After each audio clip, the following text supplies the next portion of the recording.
Big Sills, National Football Show, where the fans make this thing work. You guys blew up yesterday.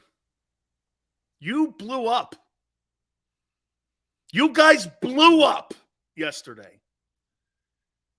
Seth came on with us, and you guys blew the show up. WIP used a couple clips from the show.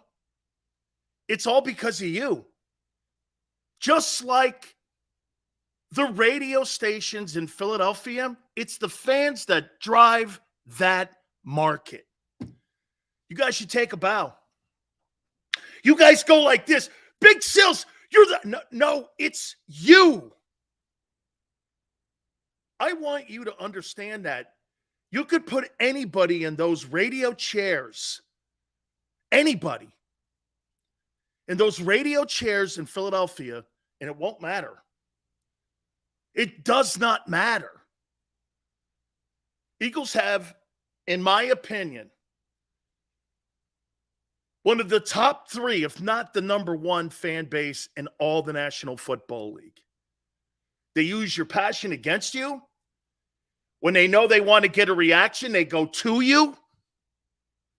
Patriots, Bears, Steelers, Packers, Broncos, Niners. Niners are underrated. You guys did a great job yesterday. Congratulations to you. I got massive respect. And you know what's cool about our relationship? You'll go, Sills, that's so bad a take. That's an L take. But here we are on a Wednesday again. By the way, I just got some news before we move on with the show. Javon Hargrave was going to be targeted as the number one target in Chicago and New England. Chances of re-signing, unless you franchise tag Javon Hargrave, chances of him coming back are going to be remote because he's going to command top dollar. That's 17, 18 million. My friends, I think the top priority on that football team in Philly is CJ Gardner-Johnson. He's the guy, if they use the franchise tag. Now, here, watch this. Who would you use the tag on? GT, what's up, folks? Appreciate it. Who would you use the tag on? Gardner-Johnson or Hargrave? Here's my assessment of both guys. By the way, Frank Reich, 4 p.m. Eastern time. Guys, I got to do it. I'm going to suggest Seth Joyner. We're going to talk about the interview yesterday and the impact that it had. But do we all agree? Hey, man, we got to get Seth some leverage. So I'm going to tell Frank to have a conversation with Seth Joyner on being their linebacker coach at 4 p.m. You know I want him in Philly. I hear now they're interviewing the University of Georgia defensive coordinator to be potentially the coordinator for the Eagles. I don't get that college stuff. I really don't. I don't get it. Now, I'm going to explain to you why maybe that could work. Guys, hey, Tone, do me a favor. Can you post what his name is? Schulman, something like that. I think, if I'm not mistaken. Post his name for me because I think there's a reason for it, and I'll tell you why here in a second. I think it's Gardner-Johnson too. It's Schulman? Okay. I'm going to tell you why here in a second, but I agree with you guys. I think it's Gardner-Johnson is the guy that you target first. Okay? SJ, thank you very much. I think it's Gardner-Johnson too. Greg Schulman, Georgia. Okay. Why do you think the Eagles, Tone, you can jump in on this one too, post something if you feel. Why do you think that the Eagles are looking at some college guys to be the new coordinator for the Eagles? Why do you think they're looking at some college guys? Guy at Michigan, now the guy at Georgia. Love you too, Danny. Appreciate it. Why do you think they're looking at college guys? Why do you think they would go down that avenue? And by the way, I don't think it really has anything to do with knowledge. Yes, men, no, not there with that. Because a lot of teams run college systems. That's not bad. Because he'll listen to Howie? Probably so. Danny, because they know talent. I think Danny's on the right page. Let me ask you something here. How much of an asset do you think a guy like Greg Schumann would be on draft day or putting a draft board together when it comes to knowing all the college talent across the country? I don't really think it's got anything to do with scheme. I think it's what Danny said, because it's got something to do with knowing all the college talent. You know, one of the great assets that Pete Carroll and Jimmy Johnson had when they came from the college ranks to the NFL, what do you think their knowledge was of all the kids that were going to be drafted that maybe didn't go to Miami or didn't go to Southern Cal? You think they knew all the kids anyway? Because they had recruited them. Because they recruited them. A guy like Greg Schumann, he's no smarter than the next guy. He doesn't have more defensive knowledge than Seth Joyner. But what he does have is he has more understanding and knowledge of the players that they may be targeting in the draft. Does that make sense to you? Greg Schumann is not smarter than Seth Joyner. However, he's got a better knowledge of the kids that are around the country. Maybe a kid that went to Clemson that didn't go to Georgia. He said, man, that kid's a great player. Maybe he's an undersized guy, but he's a good ball player, and he's just not a first rounder. Greg may know that.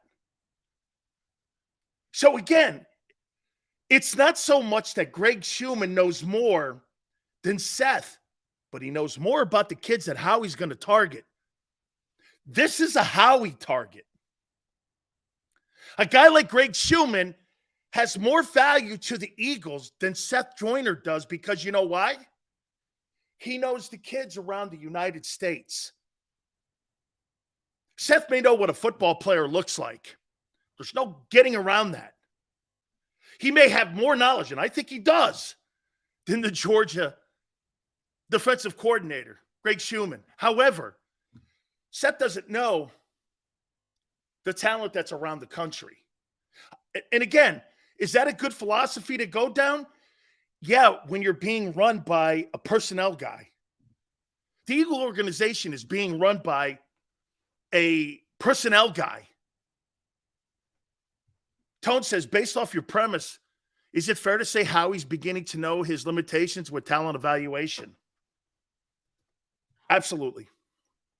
I'll say it one more time to you. Since Howie Roseman was put in the broom closet, he's a better general manager. You know why? He listens more. That's why he got the 3-year contract extension. That's why you're seeing people being hired out of the front office. Andy Wall, Andrew Barry, the guy in New York with the Jets. That's why Joe Douglas. That's why you're seeing all that. He's listening more. That's kudos to him. That's kudos to him. Okay? And again, I think it's a pretty smart angle. Because I started thinking, yesterday when we were talking with Seth, I was like, why would he be interested in the Michigan defensive coordinator? Then I started thinking, it's not that he's smarter than Seth Joyner or he knows more defensive schemes. He knows the players around the country because that's his job. His job is to coach on Saturdays, and the rest of the time, like Greg Schumann in Georgia, is recruiting against Alabama and LSU. That's all these guys do. Recruit, coach. Recruit, coach. Recruit, coach, develop. Recruit, coach. Okay? That's why it's not that far-fetched to bring in a college defensive coordinator, as long as he's at a place like Georgia, Michigan, LSU, places that have been dominating, places that have been putting, you know why Greg Schuman's name, why do you think Greg Schuman's name also is on the Eagle general manager's desk? Look at the talent he's been putting in the NFL. Walker, Davis, Dean, this kid Carter. Shit, there's 3 other guys that could get drafted in the first round off that defense alone this year. I mean, Jameson goes, no Big 12 coaches? No, if you want to play defense, that's not where you go. Okay? That's not where you go. Hey, guys, I'm going to get to Seth Joyner here in a second. Okay? I am. I'm going to get to the interview that we had. And by the way, once again, about WIP using some of our clips, which I thought was awesome. Because it behooves me to think that nobody over there asked Seth Joyner, have they come to you and would you be interested in being a coach with the Eagles? It's crazy nobody's asked him. He was on every week with them last year. And nobody asked him. So here's my assessment 24 hours after our interview with him. This is a Howie thing. Okay? The culture's Howie Roseman. For Seth Joyner not to be a linebacker coach or the defensive coordinator of the Eagles or to even get a call, it's a Howie thing. Howie's the culture. It's not Jalen Hurts. It's Howie. They don't like a strong personality coach like that. I'm not saying Nick Sirianni's not a strong personality coach, but I'll tell you the difference between Nick Sirianni and Seth Joyner. Nick plays the game better. And there's a game. You know who prepped him? The guy who's coming on at 4 o'clock. Do you understand your head football coach was recommended by Frank Reich? How do you think he got to Philly? How do you think Nick Sirianni, Jonathan Gannon, and Shane Steichen got to Philly? All you have to do is go back to one of the Frank Reich interviews. My question was this: who contacted you about Nick Sirianni? And you know what he said? The owner. Then the GM called. This was all in the process of moving Wentz to Indianapolis. Frank had a conversation with Nick. He goes, hey, you can't work with Howie? Don't take that job. That's why Doug doesn't have a job. He prepped him. He knew the room. I'm talking Nick Sirianni. Frank loves the Eagle organization. He loves it. He loves that entire dynamic. When he comes on at the top of the next hour, he loves the owner. He actually loves Howie Roseman. But there's a dynamic that you have to have if you work in that building. Could Seth Joyner fall in line with that? I think Seth could for a while. But Seth would be so laser focused. And by the way, let's do this. Would Seth Joyner be a great DC? Yes. Would Seth Joyner be a great linebacker coach? Absolutely. Would Seth get along with the rest of the coaches on Nick Sirianni's staff? Absolutely. Would Seth like somebody dipping their beak in his position room? That I don't know. How many times have you been at work? How many times have you been at work and your boss dips his beak into your cubicle or into your department and you start doing this? Shit. We all do it. Hey, when somebody starts talking about my show, what I should do, what I should not do, what have you, hey, man, we all get a little sensitive to that, especially with a guy like Joyner's had so much success in his career. You know, I'm watching all the comments, I'm listening, and, You know, it's not delusional thinking. But you know what I would do? I would at least call Seth if I was Howie. Have him come in, take him to dinner, man. It's goodwill, too. You never want to have your legendary players pissed off at the place because they're a little nervous about you. Why would you ever be nervous about a guy like Seth Joyner? To me, I gravitate to that kind of stuff. He tells me to sit my ass down. He's not doing it because he hates me. He's doing it because he wants to tell me something and coach me on something. Somebody goes, Sills, what about the players of today? What about the players of today? How come they can't handle that? Because they're not being coached that way. Look at Rex Ryan. Rex Ryan may get that Bronco job.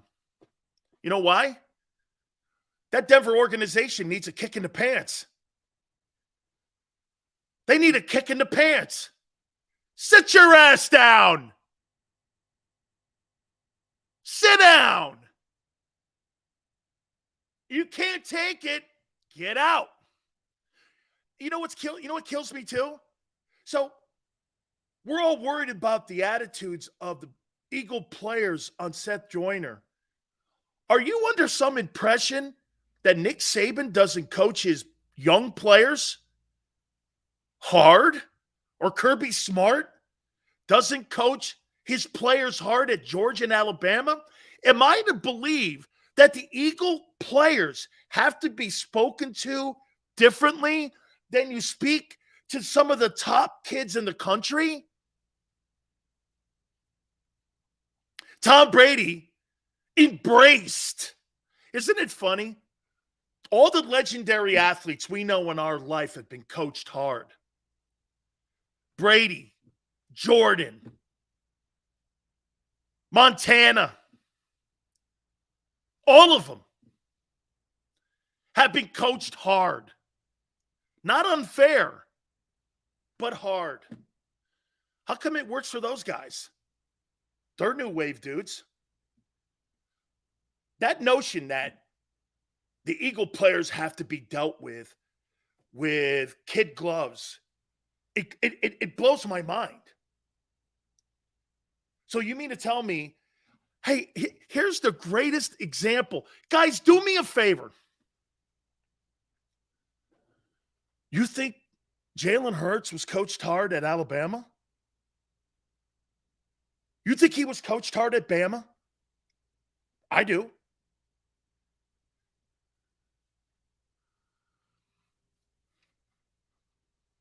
This is a Howie thing. Howie doesn't want that attitude in the building.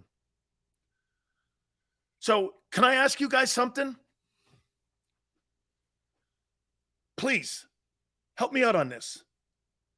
So Howie wouldn't hire the best guy available in Seth Joyner, who embraces the Eagle way, loves the fans, is a legendary player, has all this knowledge. You heard it yesterday.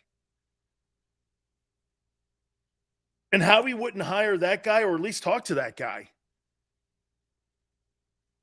because Howie doesn't want to. So Howie's not doing what's best for the team, is he? Somebody goes, Sills, would you hire a guy you had an adversarial relationship with? I said, if he made my team better, absolutely. If I thought somebody, look, you got to be compatible. And the guy has to know his position. And the guy has to know his role. Absolutely. Absolutely. You have to know your role. You're a position coach. I'm the general manager. You have to know your place on the totem pole. But I'm going to hire a guy who maybe, if a guy can make my team better, because here's what has to happen, guys. Because the Eagle defense is not going to look like the Eagle defense of a year ago, do you and I all agree that D coordinator better be special? He can't just be a plug-and-play guy. He's got to be a Spagnuolo. He's got to be a Dan Quinn. He's got to be guys who can make chicken, you know what, into chicken soup. You know what I mean? Because you may be young. You may have different faces. He better be creative. He better be exceptional at his job. Is that fair? He better be exceptional as a coordinator. You just can't have a dude over there now. You got to have somebody who's creative because you're going to have to be creative. Hey, look, the offense is going to be pretty much intact. Okay? It's going to be pretty much intact. At least for this year. The defense is not. McMullen, this is from Tone, mentioned earlier that the Eagles and their PR team don't like feeling forced to make decisions. Somehow we think Seth is his idea. You guys brought that up yesterday. Sills, what you did maybe hurt Seth Joyner's chances on being the defensive coordinator and the linebacker coach for the Eagles because it's your idea. Do you really think that they haven't thought about that, though? How I would say, who cares whose idea it is? They don't like to be forced. Nobody's forcing them. But I mean, how about this?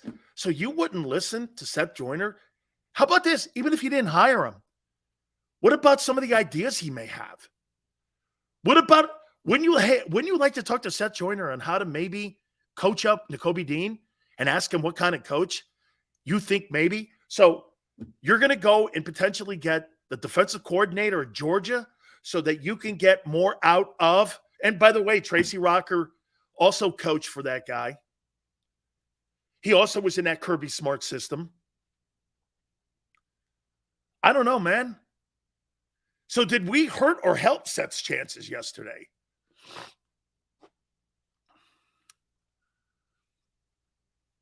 Jameson, Sills is not a double agent. He's on our side. Dude, I want you to win. Watch this, Jameson. Why in the world would I ever want to cover a shitty team? Why in the world? Trust me, I've covered them. It's not fun, and no one cares. This is polarizing stuff because the Philadelphia Eagles are going to be, I think, watch this. I think the Eagles in the offseason are going to have more eyeballs on them than they had on during the regular season. What's how we do next? Who's he draft? How much money for Jalen? Who are the coordinators? Are you going to talk to Seth Joyner or Brian Dawkins? Vance Joseph, are you looking at him really? Chris says, Sills, I thought your conversation with Seth was absolutely amazing. Listen to such a brilliant football mind was freaking killer. What Seth Joyner did was, folks, he turned the binoculars around and let you see how he sees the game. From an intense position. And not only did Seth Joyner turn the binoculars around for you, you know what he also did? He showed you what it was like playing behind Reggie White and Jerome Brown. Playing next to Clyde Simmons, Hopkins, and Waters. Having Buddy Ryan in his ass. Making him better. Giving him a test every day. What's this formation? What's that formation? What's the coverage packages that they like to do 3rd and 7? He turned it around for you and gave you a look at how players see the game. Chris, that's spectacular. Thank you, sir. Mr. Pooh, thank you. Paul's like, Sills, your show's getting better daily. Thank you. Because of you guys. I don't know, Bob, you have a problem. Because fundamentally, Howie's not done anything wrong yet. The Eagles are going to go through a facelift and have to retool. They're not rebuilding. Okay? They're retooling. You don't rebuild off of an NFC championship. You know what I mean? That's not rebuilding. I think sometimes people get retooling and rebuilding confused. This is not rebuild. Rebuilding is the Jets.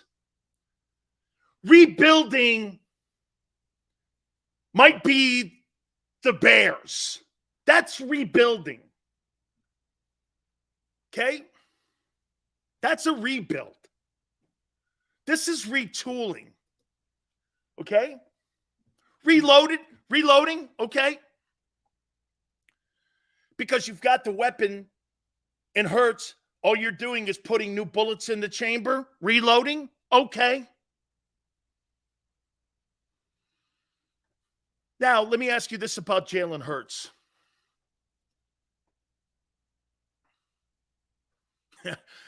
Tone's like, Howie just has to make sure he's not shooting blanks. Hey, sometimes you don't hit the target, man. Marcus Sileo has a show, thought this was somewhere for him to rant and hide from his wife. That's why I'm in the Dan Cave. Is that what you're saying, Marcus? Thank you. Thank you very much. Yes. Hey, Tone, tell me, what's the story on Tank Dell before I comment on that? I'm going to throw this at you here. Don't forget, Frank Reich, the OC that delivered a Super Bowl championship for you at 4 p.m., the new head football coach of the Carolina Panthers. Hey, by the way, is Deuce Staley there? Okay, is Deuce Staley there? Is he now in Carolina?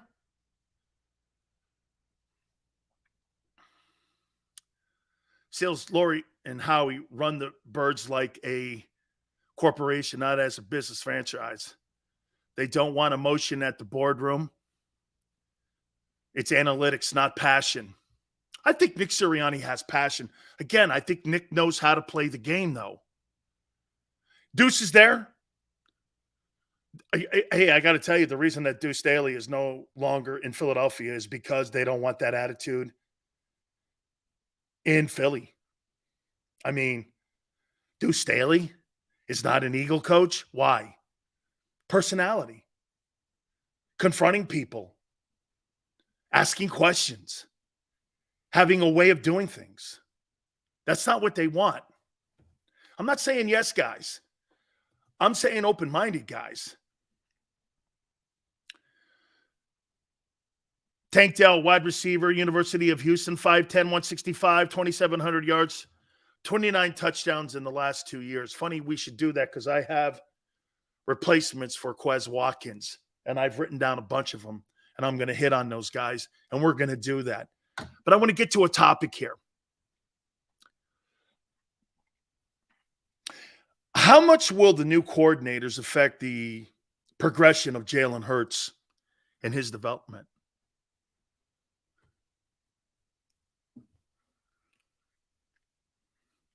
Both sides of the ball. Who will affect his development more? I don't really think they're going to do anything different. I think Brian Johnson's a slam dunk for that job. I do. I think he's a slam dunk. If not, Nick Sirianni will be the play caller. I don't think anything's really going to change. But if you get a coordinator on defense that can't get stops, that means there's more pressure on the offense to score more points.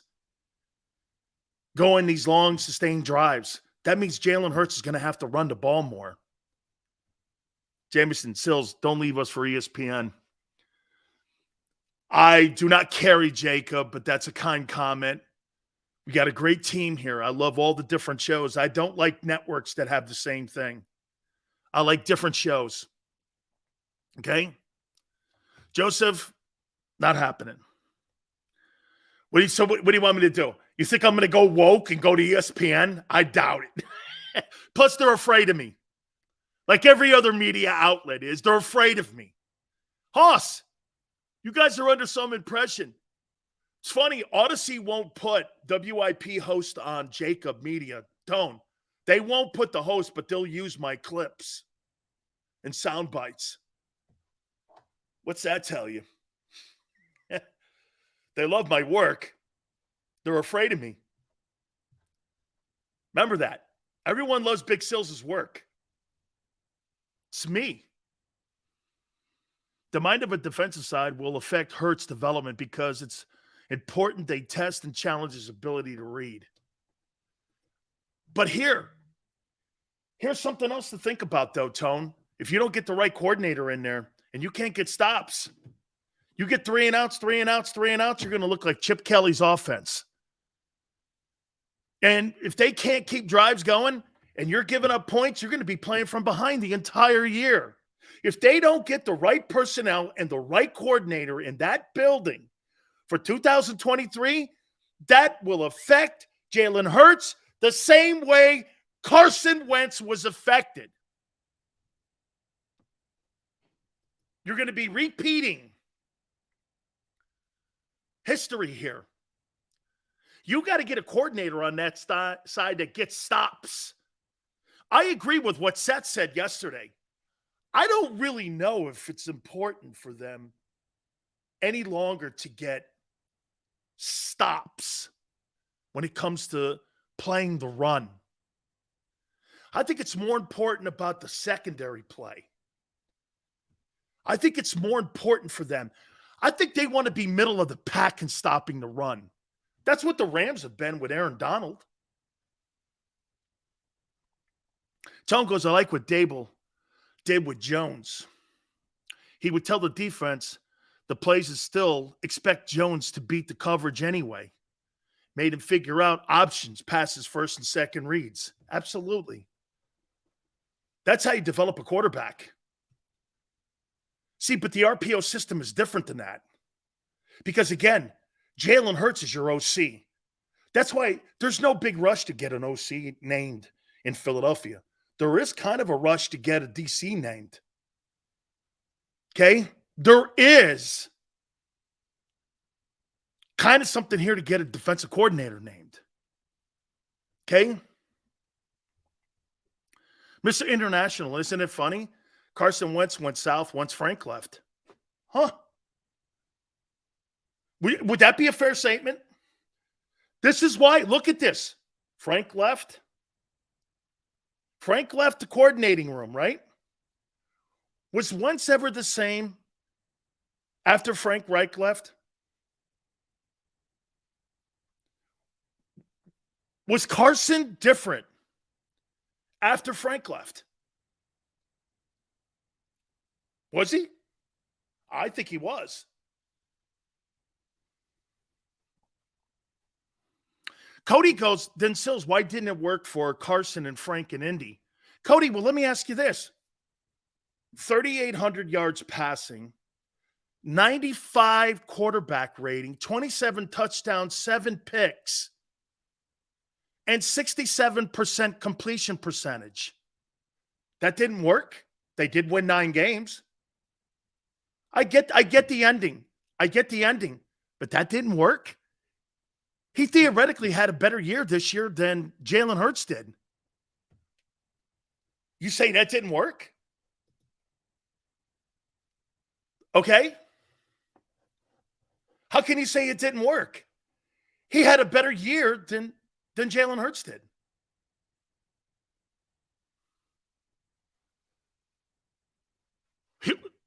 How about this? He had a better year statistically.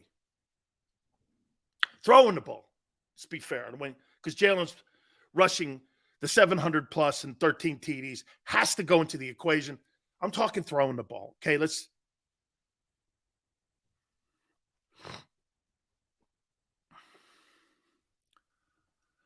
Jalen Hurts was in. That's not what I said, Kyle. I'm not ripping anybody here. Someone goes, why didn't it work? I was talking about Wentz, really. Okay?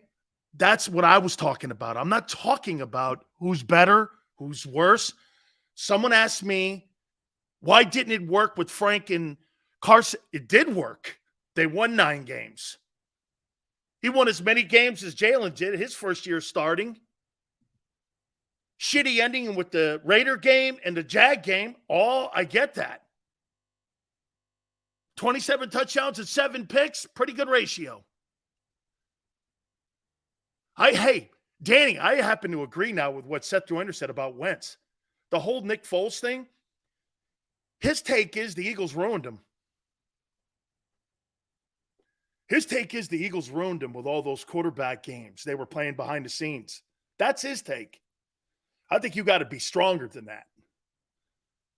Okay? I think you got to be stronger than that. I want to get to some guys that you might be interested in replacing Quez Watkins. I want to look at these guys on Quez. These are going to be the 2023 potential free agents, and I wrote only 5 down. Quez Watkins, do we agree? Albeit they got something out of a kid, I think, who was a 6th rounder. Let's always remember something. Quez Watkins was evaluated coming out of college as a 6th rounder. For him to even get playing time is remarkable. But what happened was folks tried to elevate him into being something that he wasn't. Hey, there's certain guys who could be late round guys like Antonio Brown, guys like that, okay? Guys who were later picks turned out to be superstars. I mean, Devontae Adams wasn't even a first rounder. He was a 2nd. Cooper Kupp wasn't a first rounder.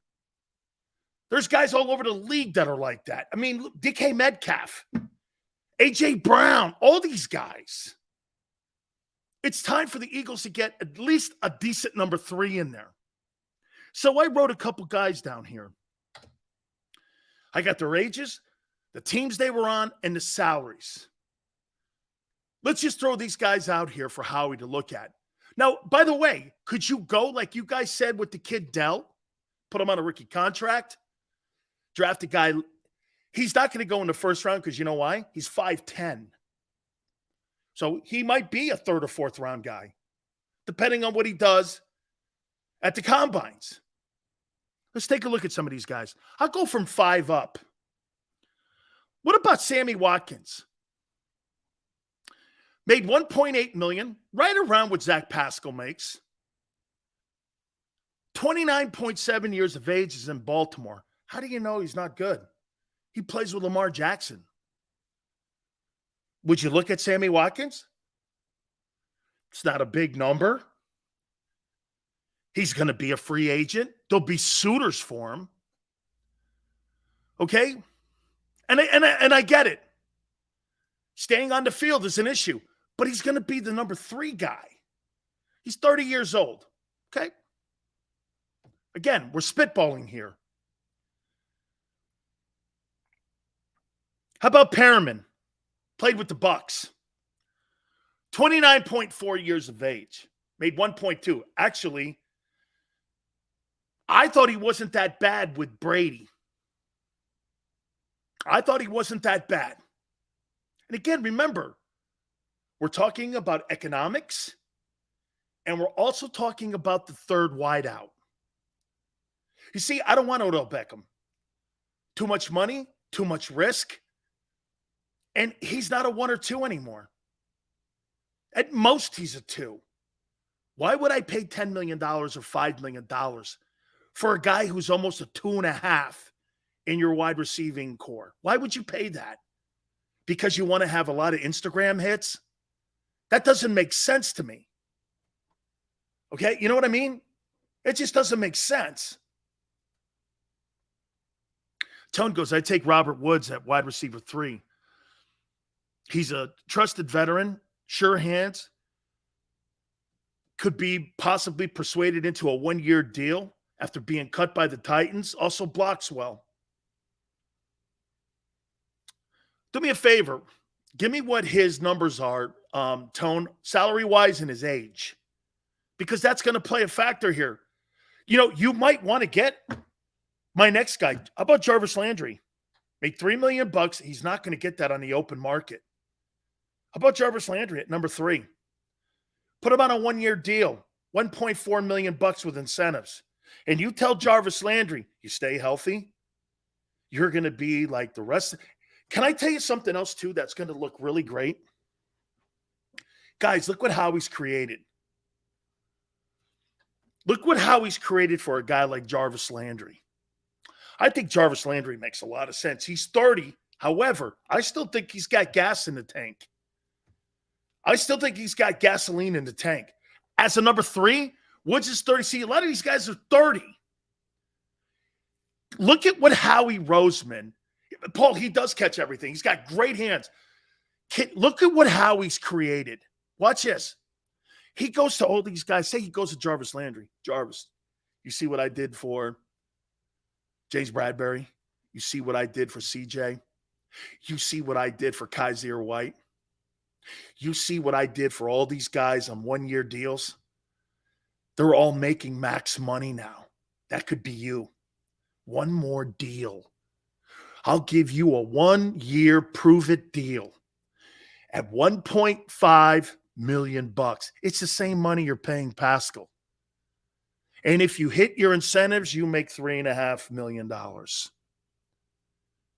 You get this, as a number 3 guy, if Jarvis Landry comes into Philadelphia, catches 50 balls for 700 yards, that guy's going to have a market for him. And the Eagles might even want to re-sign him. They might even want to re-sign him. Jarvis Landry's not a 1 anymore. In the minds of the NFL. Okay? Or, again, you can go in the draft and play the crapshoot. Would you rather have a trusted veteran? Because what is your number 1 objective? The continuing development of Jalen Hurts. Are you developing Jalen Hurts? By the way, I also want to develop Devontae Smith more. Because eventually Devontae Smith is going to take AJ's job and his salary. I want Devontae Smith around for a long time. For a long time. See, Howie has something that Baltimore doesn't. Think of this for a second. When Baltimore and DeCosta call a wide receiver and say, we'd love to have you come and play in Baltimore with Lamar. You know what wide receivers are saying now? They're doing this. Man, what wide receiver has ever really played well? Hollywood Brown couldn't even make it there.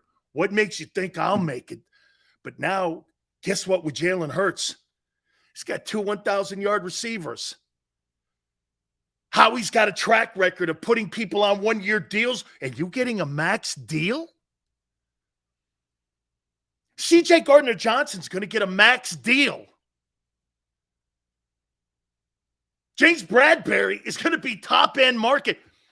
Javon Hargrave is going to get big money.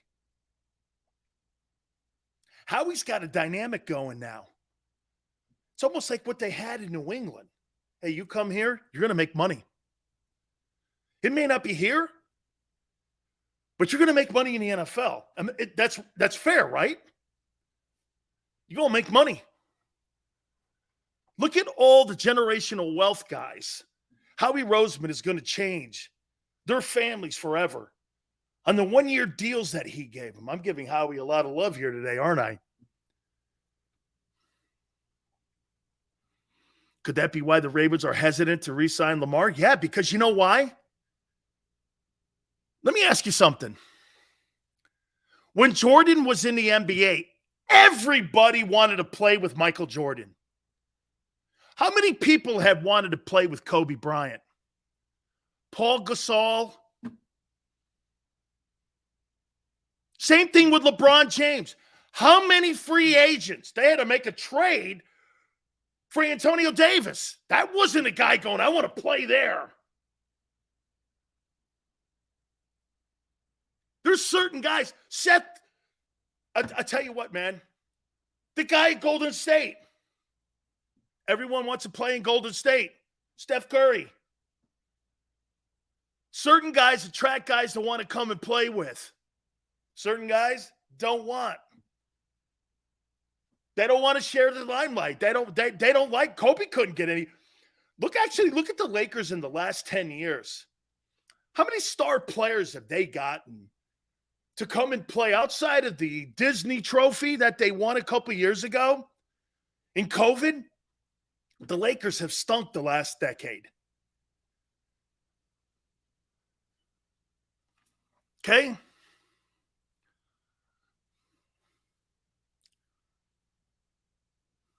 I know, Joseph. Hang on here, man. I'm gonna have to. I'm gonna have to give myself a DNA test. Okay, I'm gonna have to give myself a DNA test here. Okay. Did I say Antonio Davis? Excuse me. Anthony Davis. Excuse me. Hey, Armstrong. Don't mind me, man. The NBA All-Star game, you see what the ratings were?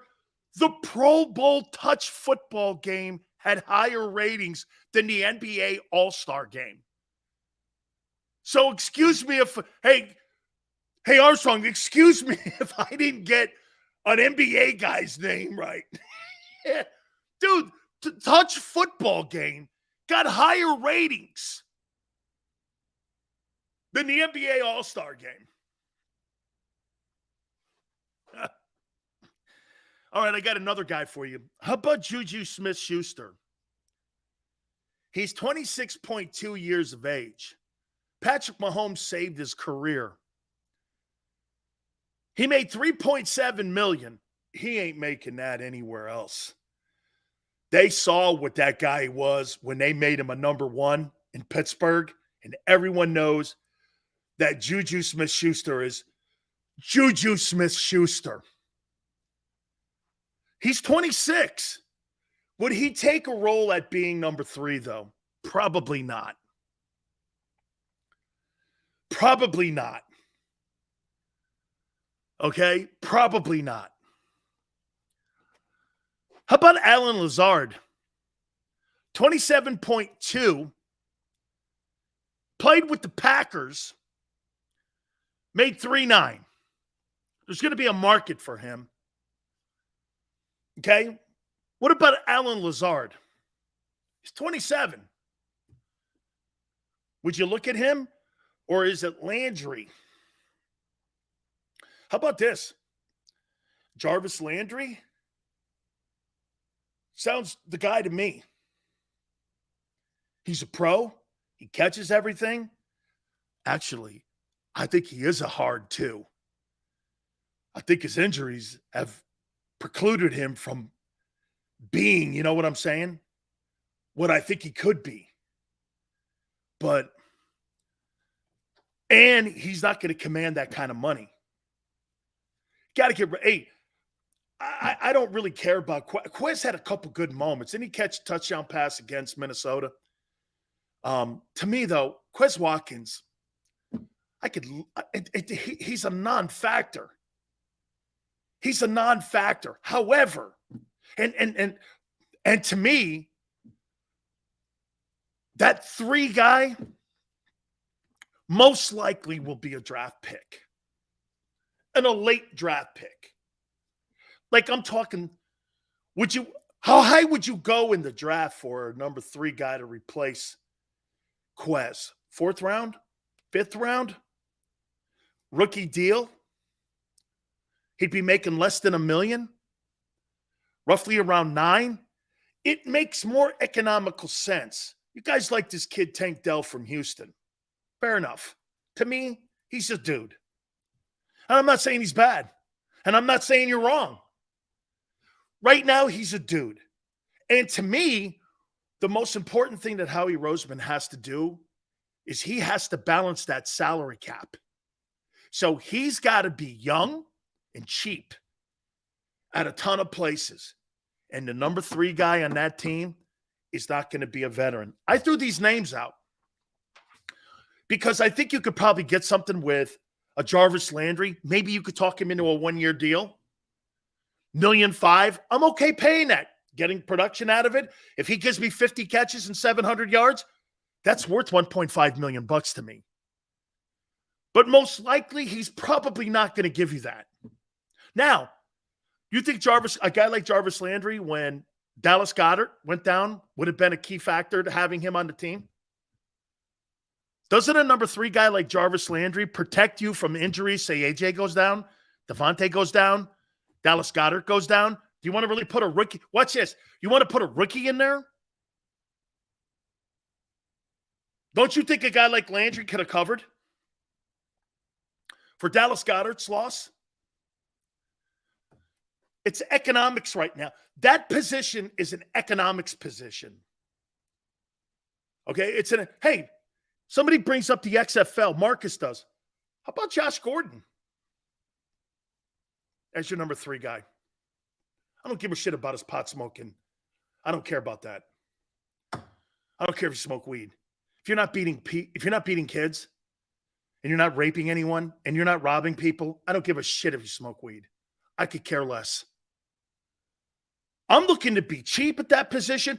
He'd be on a league minimum, a deal too, $1 million. You'd be paying him the same as a guy you get in a draft. How about Josh Gordon? Josh Gordon looked pretty good the opening week of the XFL. He's going to dominate that league. I'll tell you what, I saw Josh Gordon play. Hey, Tone, I saw Josh Gordon play. It was the first game, and it was against the Chargers. He was on the Browns, and it was his first game back in like a year and a half. He hadn't played ball. I saw him catch 14 catches for 110 yards, and it was the most amazing thing I'd ever seen. I cannot believe how great that guy is when he's focused. Could Jalen get something out of him? Maybe. Gordon isn't reliable. Jeff, probably true. Okay, probably true. Don't forget, top of the hour, we're going to talk with Frank Reich, our friend, the head football coach of the Carolina Panthers. I've always been a huge fan of Josh Gordon. Has to stay focused. A guy like Jalen Hurts. I don't know, man. You know what? Sometimes when the game is taken away from you, when you find players, that's not taking the game away from people. Okay? That's not taking the game away from folks. Okay? Just looking at it from that perspective, T.Y. Hilton's 33. I looked at him. And if T.Y. comes back, I probably think he's going to stay in Dallas. Okay? You see, again, a guy like Jarvis Landry, though, at your number 3 position is a security blanket in case someone goes down this year. Like Goddard went down. He's a security blanket. And he's not going to cost you an arm and a leg. I don't think.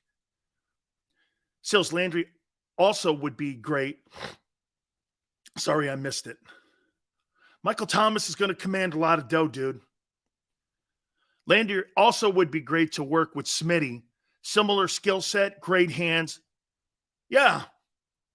Landry, hey, Jarvis Landry's an LSU guy too, right?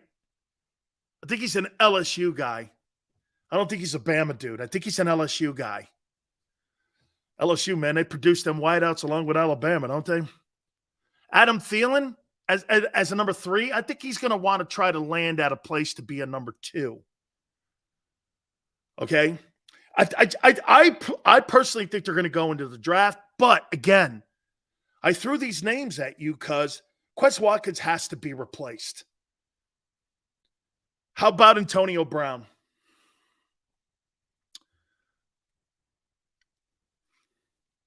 JT, my feeling on Antonio Brown has always been this. I would want the guy on my team. I think they have the locker room to handle him. And if he effed up, you cut him. He's not going to cost you anything financially. I'm okay with that. Again, we're not paying him $35 million. You think Jalen a better passer than Lamar? Probably. Even though Lamar led the NFL in touchdown passes. Jackson, probably a better passer than Lamar. Lamar's a better athlete. Jalen's a better quarterback. But here, Aaron Rodgers is a better athlete than Tom Brady. Brady's a better quarterback. Always remember that dynamic. Okay? You could be the greatest athlete on the planet. Jet George is one of the greatest athletes I've ever seen play quarterback. Had a 2-cent brain. That doesn't make you the quarterback. Okay? Odell should be in the XFL. So should Colin Kaepernick. Kaepernick loved the game enough, he'd be in the XFL or the USFL. Instead, he'd rather be an activist. It's fine to be an activist. He's on his own dime now, and he's on his own time. He doesn't have the shield to lean on any longer. All power to him. But if he really loved the game, he would have continued his efforts and played in the XFL or USFL, same way Kurt Warner did when he was in the Arena League and the World League. Certain guys want to continue their opportunities. Brad Johnson, Delhomme, all those guys who ended up going into those type of leagues and then going in. Warren Moon went to Canada, then came to the NFL. If you have a passion for something, you'll continue it. Okay? Jacoby Myers, I like him. But I think he's going to command some money. Put up 804. I think you're going to see a much improved Mac Jones, too, now that Bill O'Brien's back up there. Bill O'Brien was with him at Alabama. I think you're going to see an improved Mac Jones. Believe me, that hire of Bill O'Brien going back to the Patriots is not by mistake. They brought that coordinator up to New England because Bill O'Brien knows the landscape of New England, how Parcells taught Bill Belichick about the environment of the coaching staff, and he worked with Mac. There's no coincidence to that. There's no coincidence to that. Sean, that's a great take right there. The Eagles hey guys, Sean just had a great take. That number 3 wideout should be the return guy also. Now, I don't know what this Devin Allen is. I know he played football at Oregon, and he was getting acclimated again. They had him on the practice squad. I know he's one of the fastest guys on the planet. I don't know what he is, though. Could he be that third guy? I don't know why they didn't have him back there more in special teams. Give him an opportunity. This guy's one of the top high hurdlers in the world, if not the number 1 guy. Okay, I mean, that number 3 guy, in my opinion, in the offense, I think he has to be the return guy too. Or I wouldn't even mind putting Devontae Smith back there, but I don't want to get that kid injured. I want that kid to continue his development. Okay, I do. I want to continue the development here. Let's see here. I want to make sure that we're in line. We're going to be running here, our friend Frank Reich here in a second. I'll tell you what, man. Let me say this to you. When you're an assistant coach in the National Football League, you become like a gypsy. And I got to say, look at all the guys that have been in the organization with the Eagles, and look at where they are now. Look at Doug Peterson. Doug Peterson wins a division title. He has turned around Trevor Lawrence.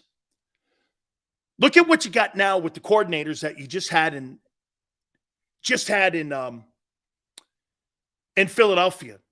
Both are head coaches. By the way, we're getting ready to talk with our friend Frank Reich here and get his take on why he took the Carolina Panther job. I'm going to ask him about Jalen Hurts too. I'm going to ask him about Carson Wentz. Would you be interested in bringing him down? Look at all the Eagle former assistant coaches that are now in the National Football League. Look at Sean McDermott too. And what we have up there with what he's doing in Buffalo. So I love it. I love it when you see guys put their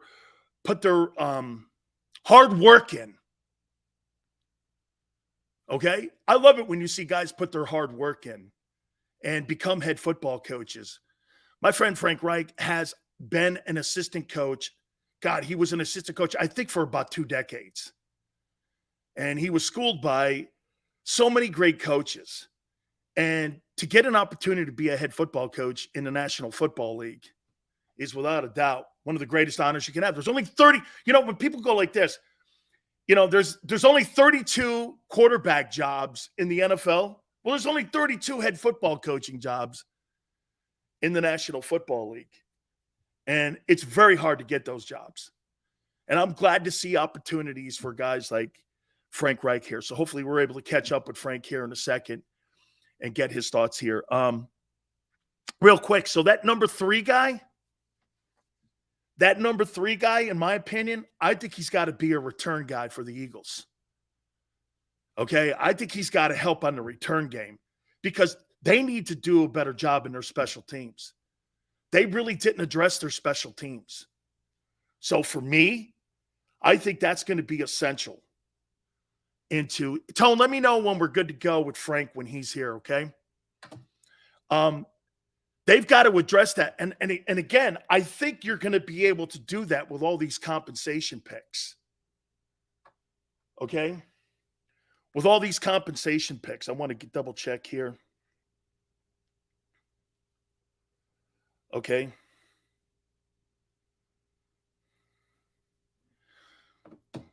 We're working on getting Frank now. So please hit the like button. Appreciate it here. Thank you guys so much. Let's see where we are right now. Okay. I'm not sure we're here yet. Still working it. Dude, they've got to improve on that special teams. Okay? They've got to improve. Frank, you there? I am here, Dan. I am sorry that for some reason the camera is not working, but I can see you. I can see your face clearly. You look as good as ever. You look as good as ever. Hey, Frank, congratulations. I want to say this to you, man. Congratulations on getting back into the game. Frank, did you ever think about sitting out a little bit and not getting back into it? Or was it David Tepper selling you on coming to Carolina? What made you not take the year off like Doug Peterson did and want to get back into the game? I mean, it was an opportunity to work for Mr. Tepper in my hometown. I mean, this is where my daughters were raised, with a team of, with a up and coming team. I think that is a team that has a very talented defense, a team that, that there's so much to be excited about on defense. On offense, you look at the second half of the year, a team that was able to run the ball and pound the ball exceedingly well. So just excited to be back home, excited to be with the Panthers organization. Mr. Tepper has been, great. It's a great start to the couple of weeks that I've had here. Been very engaged with him on building out this coaching staff, on setting a vision for the team going forward. I saw David Tepper echo a little bit what you said, Frank, when it came to putting a coaching staff. And, I asked Jimmy Johnson why he had such great success, saying Dallas is, he brought every single assistant coach, Frank, from the Miami Hurricanes that coached me with him to Dallas. And he said, without a coaching staff, I don't care how great the coach is, the scheme, how great you could develop quarterbacks. It's so important to have that coaching staff. And if you don't have that coaching staff in place, the chances of a head coach being successful in the NFL are so slim. And so to get his support, that was probably another selling point to you. Yeah, it was a huge deal. And that's what he said in the interview process. He said, hey, bring us the best coaches and, we'll get these guys taken care of. And he backed up his word there. I'm really excited about the staff that we built, almost finished. These are men of good character. These are men who are highly competent, at their positions. And I think, just as important is the chemistry. We have a diversity of thought and backgrounds and experiences that I think will build great chemistry and connection with our team. Frank, you're a former NFL player yourself. You seem to gravitate to former NFL guys that work their way up the coaching tree. God knows how many assistant coaching jobs that you have had in your coaching tree to get the opportunities that you had in Indianapolis and now with Carolina. I mean, it seems that you gravitate to that. Why? I think it's a mix, Dan. I mean, it has to be the right guy. It's not just, I do think there are some advantages to be a former player, but there's also advantages to being a guy who's been coaching since you're 22 years old. I mean, so I'm trying to get a mix. And really, again, it goes back to hiring the man. That's so critical for me. So sometimes it's a former player, sometimes not. I love having Josh McCown on the staff, right, as a 17-year vet. at quarterback. You know, a guy like Deuce Staley, he still got that fire in Juice. Sean Jefferson. I mean, I could, you know, obviously James Campen, the offensive line. You know, now we played a while ago, but so I do think I want to play to those advantages and the credibility and connection that you can have with the players there. But I don't want to discount these other coaches who are tremendous coaches who bring tremendous experience. I think I love the chemistry of both of those. Coach, I know that the number one thing when coaches leave a place, it's how you leave a place for you to be able to get the next place. And no shade on anything here. Just one comment and one question on how give me a sense of what you thought you accomplished in Indianapolis, and were you proud of what you did there? And I even saw Jim Irsay come out and congratulate you on getting the opportunity in Carolina. Just a quick comment on your experience at Indianapolis. It was tremendous. I mean, you know, I was there, you know, four full seasons. You know, 2 out of those 4 seasons, we were in the playoffs. We did some good things. The other 2 seasons that we didn't make the playoffs, we were close in both of those instances. Obviously, we had a new quarterback every season, so we had some challenges that we had to overcome. We won a lot of games, did a lot of good things.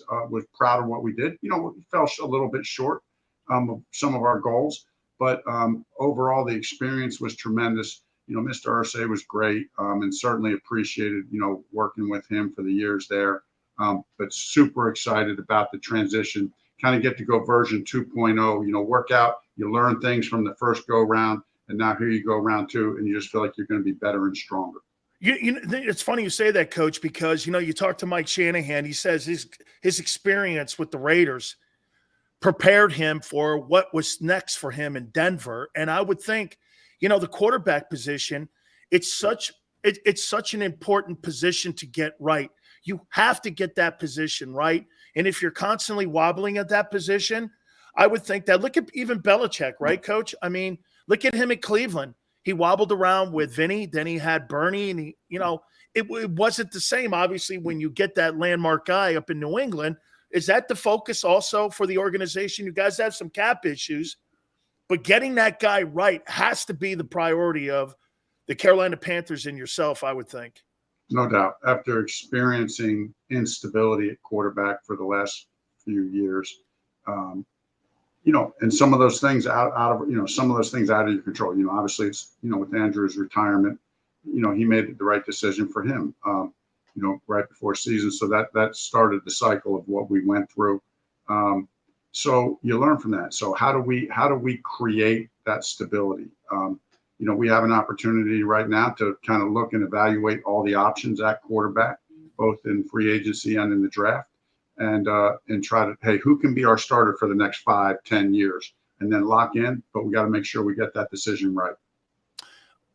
Will you look at a veteran until that guy is evaluated? Because again, or will it be one of these, Frank? Will you get the kid in the draft? Or are you still going through that process? Because I asked you this a couple of years ago when it came to Carson. Are you going to go the veteran guy and have the guy in waiting like you saw in Kansas City with Andy? Is it still a formula that you guys are working out? You're brand new there, so I'm assuming that you're still working through that formula? Yeah, no doubt. We are still working through that formula. You know, really, today was our first staff meeting. Really with almost all the staff here. So we'll work through all the college guys, all the free agent guys. You know, we've already talked kind of about a vision and a plan for where we want to go as an offense. But you, in this league, Dan, as you know all too well, and you get to talk about all the time, you need a plan B, because you might put your eyes on a guy that you want to get, but you don't always get who you want. So you do have to have plan B and plan C. So that's what we're going through right now. Coach, you're a guy that you had conversations with a couple of years ago with Jeffrey Lurie and then with Howie Roseman. Nick Sirianni, everybody in Philadelphia kept doing this. Who? What's this guy? What are we doing here? Turns out the last 2 years, this guy has absolutely changed everybody's opinions of him. You knew that, though. So I would think that you're not surprised with the success that Nick is having in Philadelphia. Yeah, I don't like to say I told you so, not you, but like this is one of those times that I do enjoy saying that a little bit, because I'm so I'm so excited for Nick. And, you know, listen, anybody that knows Nick, you could have asked Phillip Rivers the same question, you know, who was around Nick for a long time. You knew this guy was going to be a superstar. You knew he was going to be a superstar. That's why when I got the head job at Indianapolis, and I told them there's one guy I got to get on this staff. It's Nick Sirianni. And he was the wide receiver. He was the wide receiver coach with the Chargers. And I got to get this guy because I knew I'd worked with him for 3 years. I knew he was a superstar and really happy for him. I'm not surprised by the success that he's having. He's built a great staff. Obviously, Howie's done a great job of building that roster, but Nick's a great leader and a great coach. How much did you prep him for understanding the dynamic that working with the Eagles and what it was like? Because obviously it was a bumpy road for the ending for Doug there. And Frank, I think the more you know about an organization like you picking Carolina, you probably did your due diligence, homework on people that had worked in the organization and worked for David Tepper. How important is that to know what the landscape is going in? Because he's been running since he got here. No doubt. And I think it's a little bit important, but, you know, I think some of it is sometimes naivety can be to play to your advantage, you know, and you don't get bogged down by some of the things. But in the case of the Eagles organization, there's so many positives. Mr. Lurie is just an outstanding owner, and Howie Roseman's done an amazing job. So it was ideal situation for Nick to go into, and then he built out a great staff. So really, it was not, you know, it's just Nick and I being coaching colleagues, being friends, you know, and we're walking through that together. We continue to stay in touch. We continue to talk football, talk head coaching issues, talk offensive football all the time. Couple last questions, Coach. I know you got to get back to work. I'm going to throw this at you here. If you didn't take the Carolina Panther job, was there any conversation with the Eagles and yourself about potentially taking an advisory role? I talked to a couple teams about possible coordinator jobs. But yeah, no, I definitely had a conversation with Nick. You know, because of my love for Nick and my love for the Eagles organization, there was discussion about that. But thankfully that didn't have to. We didn't have to. Really? Now you're the head coach of Carolina. I mean, and with the richest owner in the league, I'm pretty cool with that too for you. Last couple questions here for you too. You're probably not shocked the development of Jalen Hurts. I am, because of what I thought he was. He's completely changed, and I don't know how much you could talk about other personnel, Frank. So I don't want you to have to go crazy on it, because this is from 30,000 feet. I'm asking you from an outside looking in. You've got to be pretty impressed with what this kid's accomplished. He's amazing. He's amazing. And yeah, normally I don't like talking too much about it, but in this case, happy to, because, you know, Jalen has done it the right way. He handles himself with class and poise. He has great work ethic. He has all the intangibles. I'm not really surprised either, because when he was coming out, I did a long Zoom interview with him, and I remember taking my notes from that interview. Right now, this guy's got all the intangible qualities. You can feel it. You can feel him over this Zoom. I thought, mentally, there was questions of how much offense has he been exposed to, but I put him through a pretty thorough stuff on tape. He handled all that mentally exceedingly well.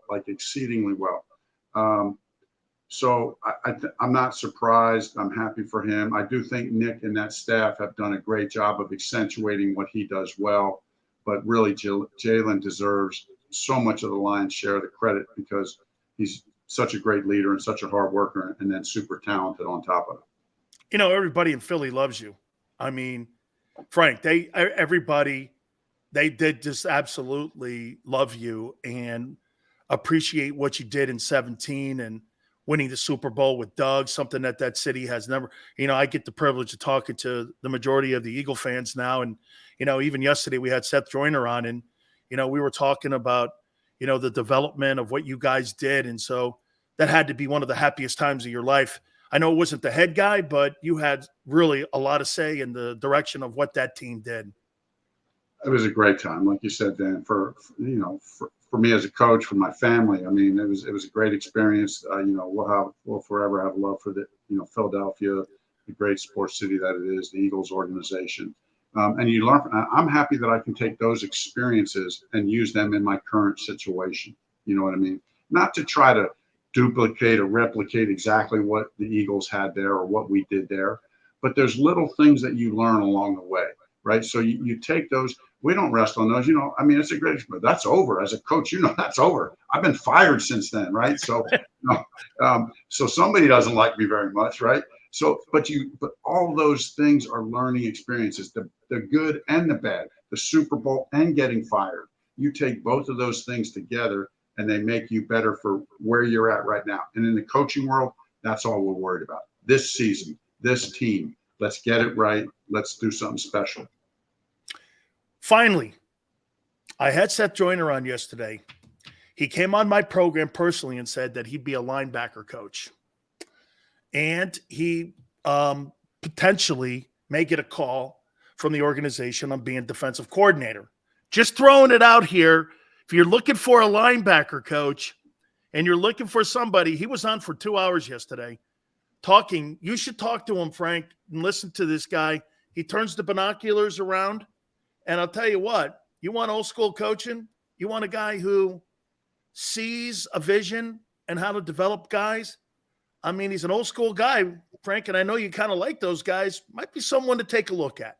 I do like those guys, and I don't know Seth, but obviously know of him and his incredible career, and I do know, I hear about who he is as a person. I love it to hear when guys like that want to get in coaching. You know, he'll be very successful.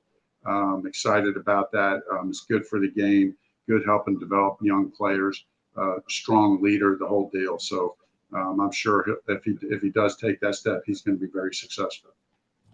Frank, thank you so much for taking time out of a swamped day. I know there's 30 hours in the 24-hour clock for you every day. You probably sleep at your building. You're probably putting his coaching staff. You've got the combines, I think, in a couple days. Then there's free agency. Franchise tag is going on.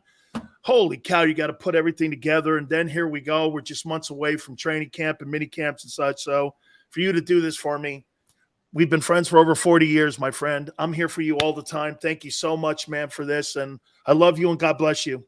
Hey, thanks, Dan. Sorry about the camera. My fault. I owe you one on the camera, so sorry about that. You know, for you anytime. Love being on the show. Always love connecting with you. So thank you. You bet. Frank Reich. Thank you, Coach. I appreciate you doing this. All right, guys, do me a favor. Please hit the like button and Tone. I think you just heard something, and the bite of the day, that will be the second bite of the day. The Philadelphia Eagles reached out to Frank Reich on being the offensive coordinator or an advisor for them before he took the Carolina Panther job. So obviously something was in the works during the Super Bowl. Frank talked to the Eagles. He said it right here. Tone. Thumbs up on that one, Tom. Frank just told you the Eagles contacted and he had conversations with Nick Sirianni and Howie Roseman. You don't hear that anywhere else. Now that Angelo's gone, the only place you hear that stuff is right here. Sorry about the visual, but the audio was enough. The Eagles wanted Frank to be the Frank Reich was going to be your offensive coordinator. Mint, that is breaking. He admitted it. Eagles reached out to him. We'll have that up on the website very soon. Okay? We'll have that up on the website soon. Hit the like button. Keep it here on the National Football Show. When it comes to the fight against insurance companies, large corporations, and the healthcare industry, injured victims are always the underdog. But that doesn't worry us. At Messa & Associates, we're an injury law firm from Philadelphia, and we come to fight. Our clients know that they've got representation with a chip on its shoulder, and it's the same chip that makes Philly the toughest city in the country. Call 215-568-3500 or visit us online at messalaw.com. Messa & Associates, the toughest injury firm in Philadelphia.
Hi everybody, my name's Jason Lombardi. I'm an inspector at DryTech.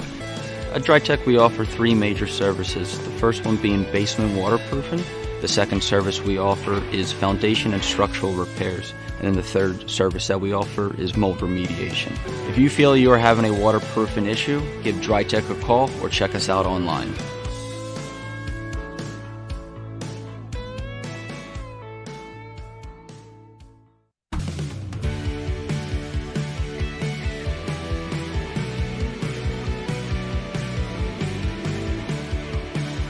My name is Fran Salerno. I'm a managing director here at Del Valle Insurance Group. Been in the business for over 36 years, saving people money on their insurance needs. Give us a call. Let us help you custom design an insurance plan that meets both your needs and budget. Did you know taxes could be your biggest expense during retirement? Are most of your assets in tax-deferred accounts like IRAs and 401ks? Taxes are historically low today, but we're facing significant headwinds in the future. Do you have a plan? The Thrive Financial team has more than 100 years of experience helping people across the Delaware Valley with forward-looking tax planning. Learn how to shift your money from forever tax to no or low tax accounts. Get your Thrive Retirement Tax Playbook today. Go for the beers. Go for the cheers. Go for the hit and the hits. Go for the scene. Go for the screens. Go for the gallery. Go for the win. Go to Ocean.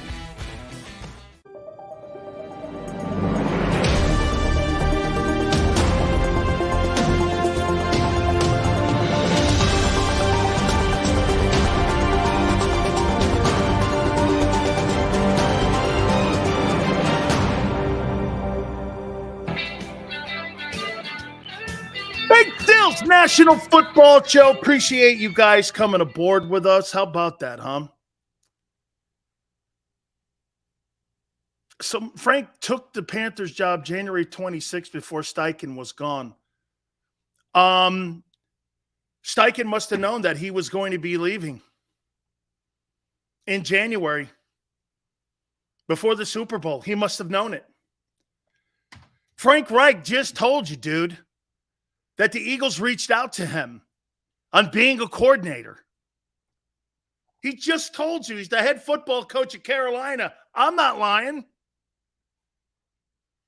That wasn't me talking and being a ventriloquist. Whoa. Wow. How about that? Still sorry, I haven't been here in a while. I watch every day, but I had to emotionally recover from the Super Bowl. Edge, I get it. You had it in your palm, dude. I get it. Okay, I get it. I'm with you, man. I'm with you. I get it. So they were going to bring in Frank as a coordinator. Kent Sterling report did Steichen like 2-3 weeks beforehand. You're right, Sills. I'm not even talking about Steichen. I'm talking about Frank was contacted by the owner of the Eagles and Howie Roseman and Nick Sirianni. You got any of that news anywhere in Philly or anywhere nationally that the head coach of Carolina was going to take the job in Philly? Nick and I had talked. We're going to have that up on the website soon, right, Tone? That's one of the biggest breaking stories. Outside of, hey, that's bigger than even Seth yesterday. I didn't know Frank didn't know Seth, by the way. Okay, I didn't know that. Okay? I didn't know that. The writing was on the wall about Shane once we made it to the Super Bowl. Probably. You know what, though? I always thought this. Gannon, Indy, Steichen, Arizona. Okay? Dan, have you ever went against a called play by a coach? No, Eric, but a technique I have. Okay? A technique I have. One, like, I'll play the defense, but If I think there's a better formula or technique to play that play, I'll do that. Because not all coaches played the position. They're only chalkboard dudes. How would they know? Sometimes you have to play the game a little bit. Okay? Whew, man.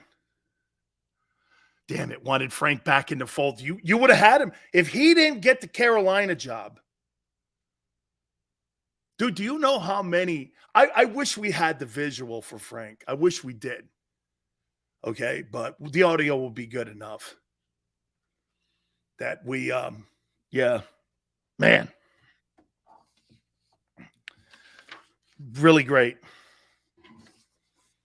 Really great. Really great news. So is A.J. Brown helping or hurting Jalen Hurts? Or does it matter? Does it matter? Hey, man, if you trade or you don't sign Jalen Hurts or you trade him, trade me. Trade me to whoever you're trading him. Is he helping or hurting? It's probably just showmanship. I think A.J. and him have a great relationship, and I don't think the Eagles want to dent that. I think the Eagles have a really great dynamic. There is no question they are going to be offensive top heavy going into 2023. And I think it's irrelevant too, Steve. I don't really think it matters, but I will say this to you.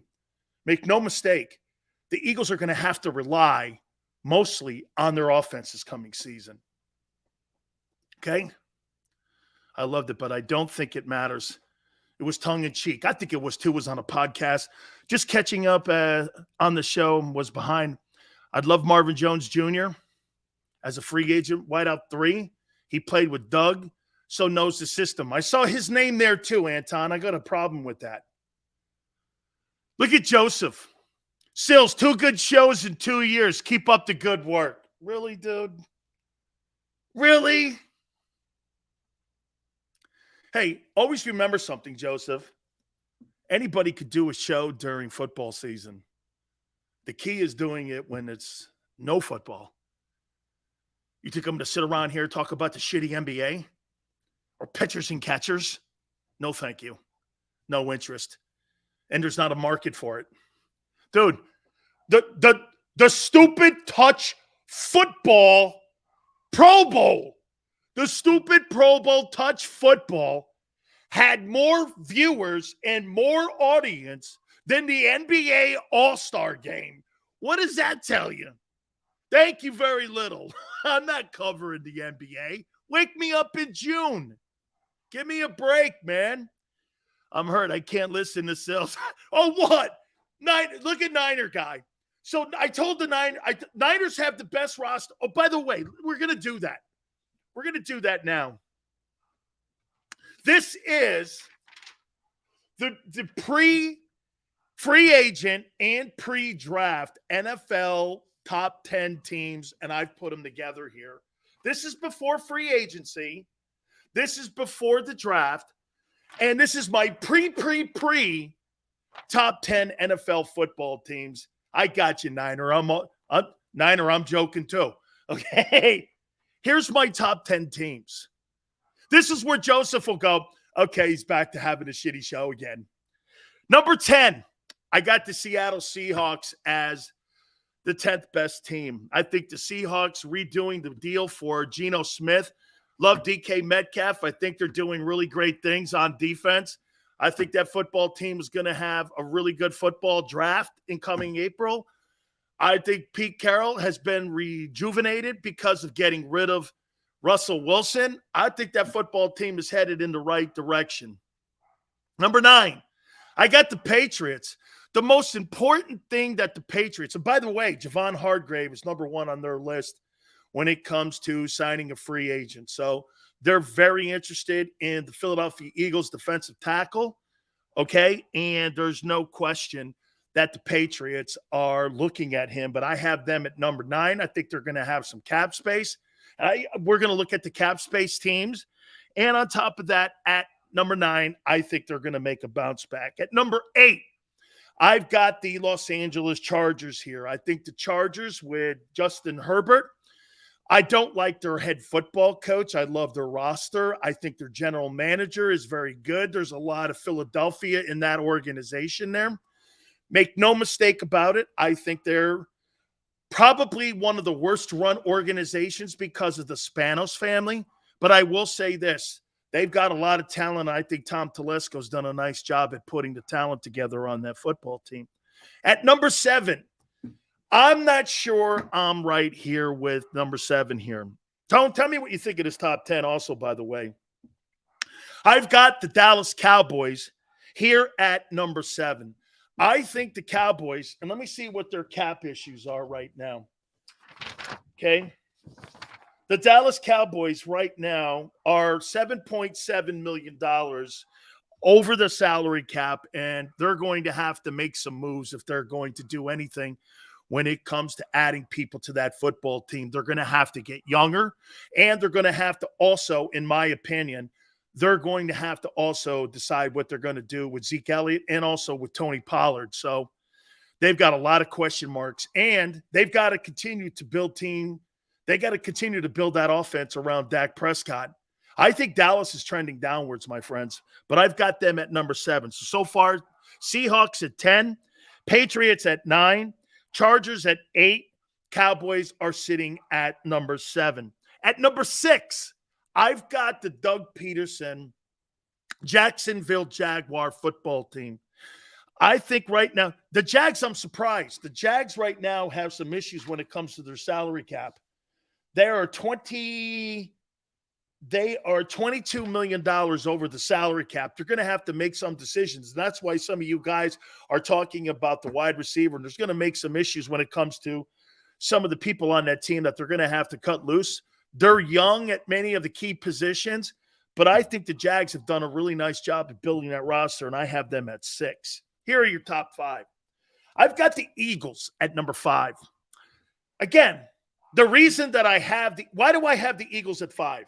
Why do I have the Philadelphia Eagles at 5? The only reason is because of all the question marks on coordinators, and on top of that, the question marks that you have on defense. That entire defense is going to be revamped completely. Corners, you may be trading Slay, CJ, Bradbury, your linebacking core. You need an edge rusher. Your tackles may be gone. I think both tackles are going to be gone. So bottom line here, how do you know what you have right now on February 22nd? You don't know what you have, okay? Look at Real. Yes. So Real, you think you have a good roster right now? You don't have a roster. You're losing Miles Sanders on top of that. What makes you think today you have a good roster? You don't have the 2022 roster.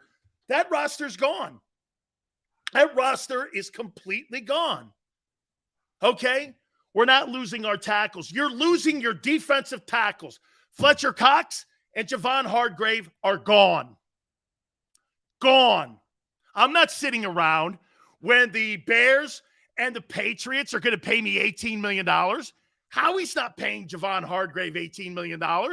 He's not. And if you're going to franchise tag anybody, you're going to tag the younger guy in CJ Gardner-Johnson.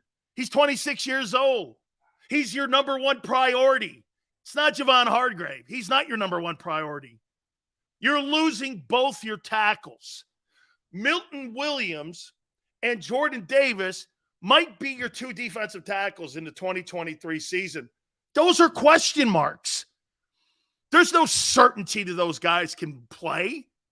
Shit, Jordan Davis can't play past 20 plays. You're assuming that he can. You're throwing the word potential at that. The guys you had a year ago, there was no conversation about potential. Okay? Fletcher might stick around. Why? Why would he not go for $7-8 million like Dominic Sue did when Sue went to Tampa and chased the ring? Why would he? He'll be welcome back. Okay? The Eagles right now, the only reason, look, if this was the 2020, this may change after free agency and after the draft. Okay? It may change completely. You just don't have, there's too many, you don't even know who your coaches are We have the better team. 5? 5? You don't even know who your coaches are. Number 4, got the Buffalo Bills. I am still going to hold that I do not believe that Stephon Diggs is going to be on that team. I just do not. I do not believe that they're going to be there. Okay? I just do not believe it. I think, how are you paying $45 million for a quarterback, and then you're paying $20 million or $23 million for Stephon Diggs? I don't see it unless they restructure, and they can restructure. Boy, I think they need a running back because that kid Singletary's leaving. They need a bell cow dude. I think Diggs is gone. I think he could land in some place like New York because the quarterback is still on a rookie contract. Always look at that. Salary cap and rookie contracts for quarterbacks. I would say Stephon Diggs would be a great fit in Philadelphia, but you already have a $20 million guy. Stephon Diggs can't fit in Philly because the money's not there, especially if you're going to pay Jalen Hurts. At number 3, I got the 49ers. I think the 49ers, let me see what their cap issue is. I'm going to go over all the cap. The Niners have $8 million in cap space right now. And they got to re-sign and give a new contract to Nick Bosa, so they'll restructure some contracts. But they're $8 million under. They have really no flaws anywhere on that roster, except the most important, obviously, the quarterback position. Looks like Brock Purdy now has a setback. Looks like March now he's going to be going under the knife. He was supposed to go under the knife today, so there's some issues there. The 49ers but the 49ers made it to the NFC Championship game with Mr. Irrelevant. Can they do it again? They've been to 3 or 4. Why wouldn't they? 49ers have, in my opinion, the best roster in the NFC right now on this day, February 22nd, because they have the least amount of questions outside of the quarterback. Okay? So wait a minute. GT goes, Niners can do it, not us. There's no free agents there. Your whole defense is free agents. You don't even know who's playing safety.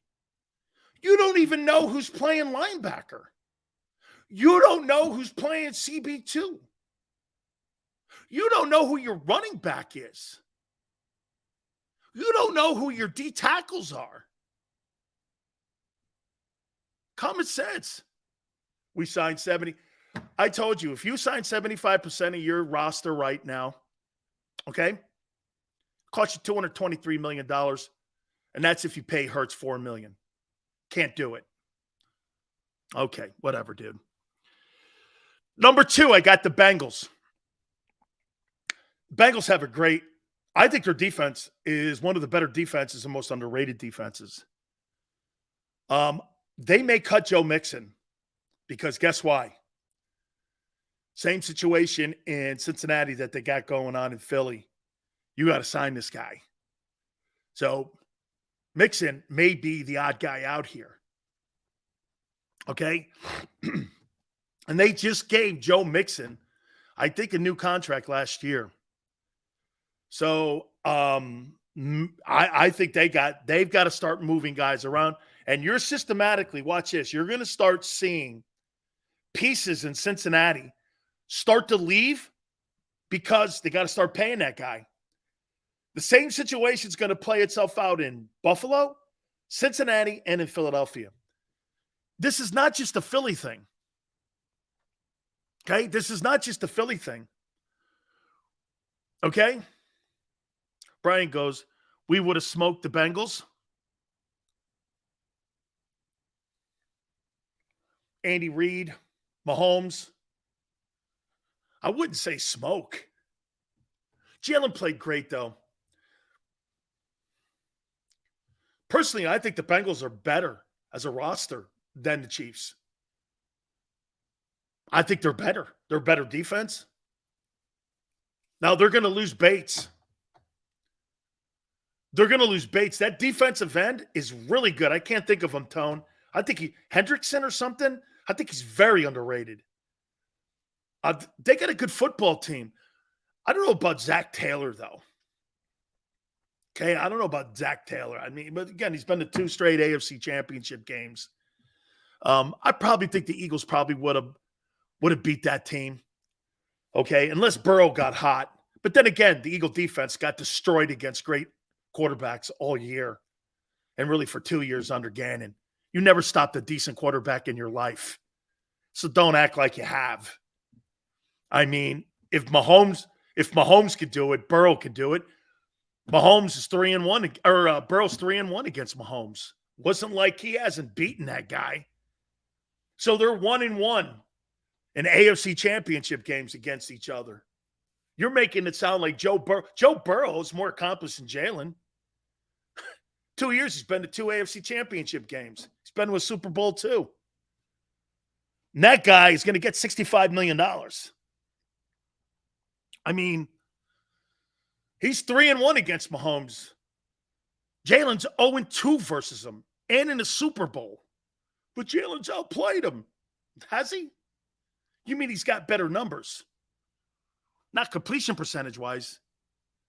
He was 90% in the second half against the Eagle defense. 90. And the only reason he wasn't 100 is because he had a throwaway. You're making it sound like this guy got outplayed. Dude, they were scoring at will in the second half. I got the Chiefs number 1. Best quarterback, best. Here's why the Chiefs are number 1. It's not because of their roster. It's because of the coach and quarterback dynamic. That's what makes them special. What makes them special is that dynamic that they have. All right, I want to take a timeout. I am going to throw some free agent running backs at you next. Okay? Tell me if you want to go in the draft or in the free agency. Let's do that next. Hit the like button. Keep it here on the National Football Show. When it comes to the fight against insurance companies, large corporations, and the healthcare industry, injured victims are always the underdog. But that doesn't worry us. At Messon Associates, we're an injury law firm from Philadelphia, and we come to fight. Our clients know that they've got representation with a chip on its shoulder, and it's the same chip that makes Philly the toughest city in the country. Call 215-568-3500 or visit us online at messalaw.com. Messon Associates, the toughest injury firm in Philadelphia.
Hi everybody, my name's Jason Lombardi. I'm an inspector at DryTech.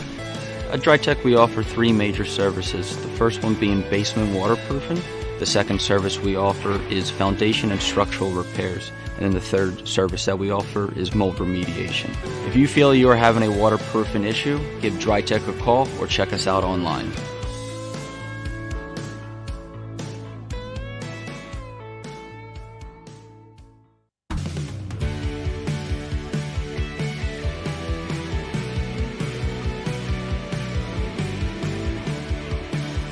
My name is Dan Sileo. I'm a managing director here at Del Valle Insurance Group. Been in the business for over 36 years, saving people money on their insurance needs. Give us a call. Let us help you custom design an insurance plan that meets both your needs and budget. Did you know taxes could be your biggest expense during retirement? Are most of your assets in tax-deferred accounts like IRAs and 401ks? Taxes are historically low today, but we're facing significant headwinds in the future. Do you have a plan? The Thrive Financial team has more than 100 years of experience helping people across the Delaware Valley with forward-looking tax planning. Learn how to shift your money from forever tax to no or low tax accounts. Get your Thrive Retirement Tax Playbook today.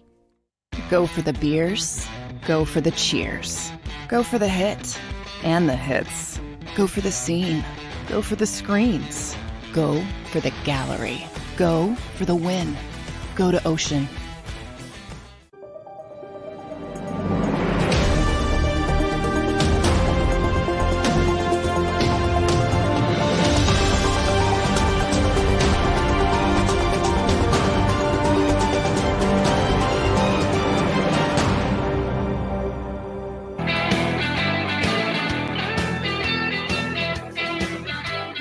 National Football Show. Let me ask you this dynamic before we get to some players that Howie Roseman could take a look at. Do you think that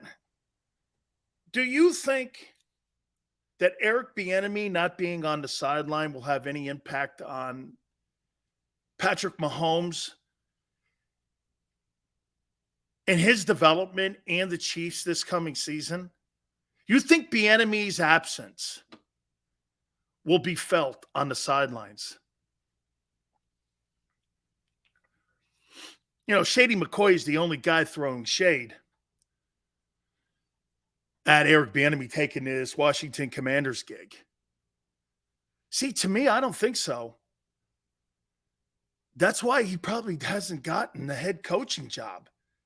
If he was there or not there, are the Chiefs any lesser of an organization because Eric Bieniemy's not on the sidelines holding a cup of ice? You know what I'm saying? I mean, but is that fair? Probably not, because other coaches have gotten opportunities.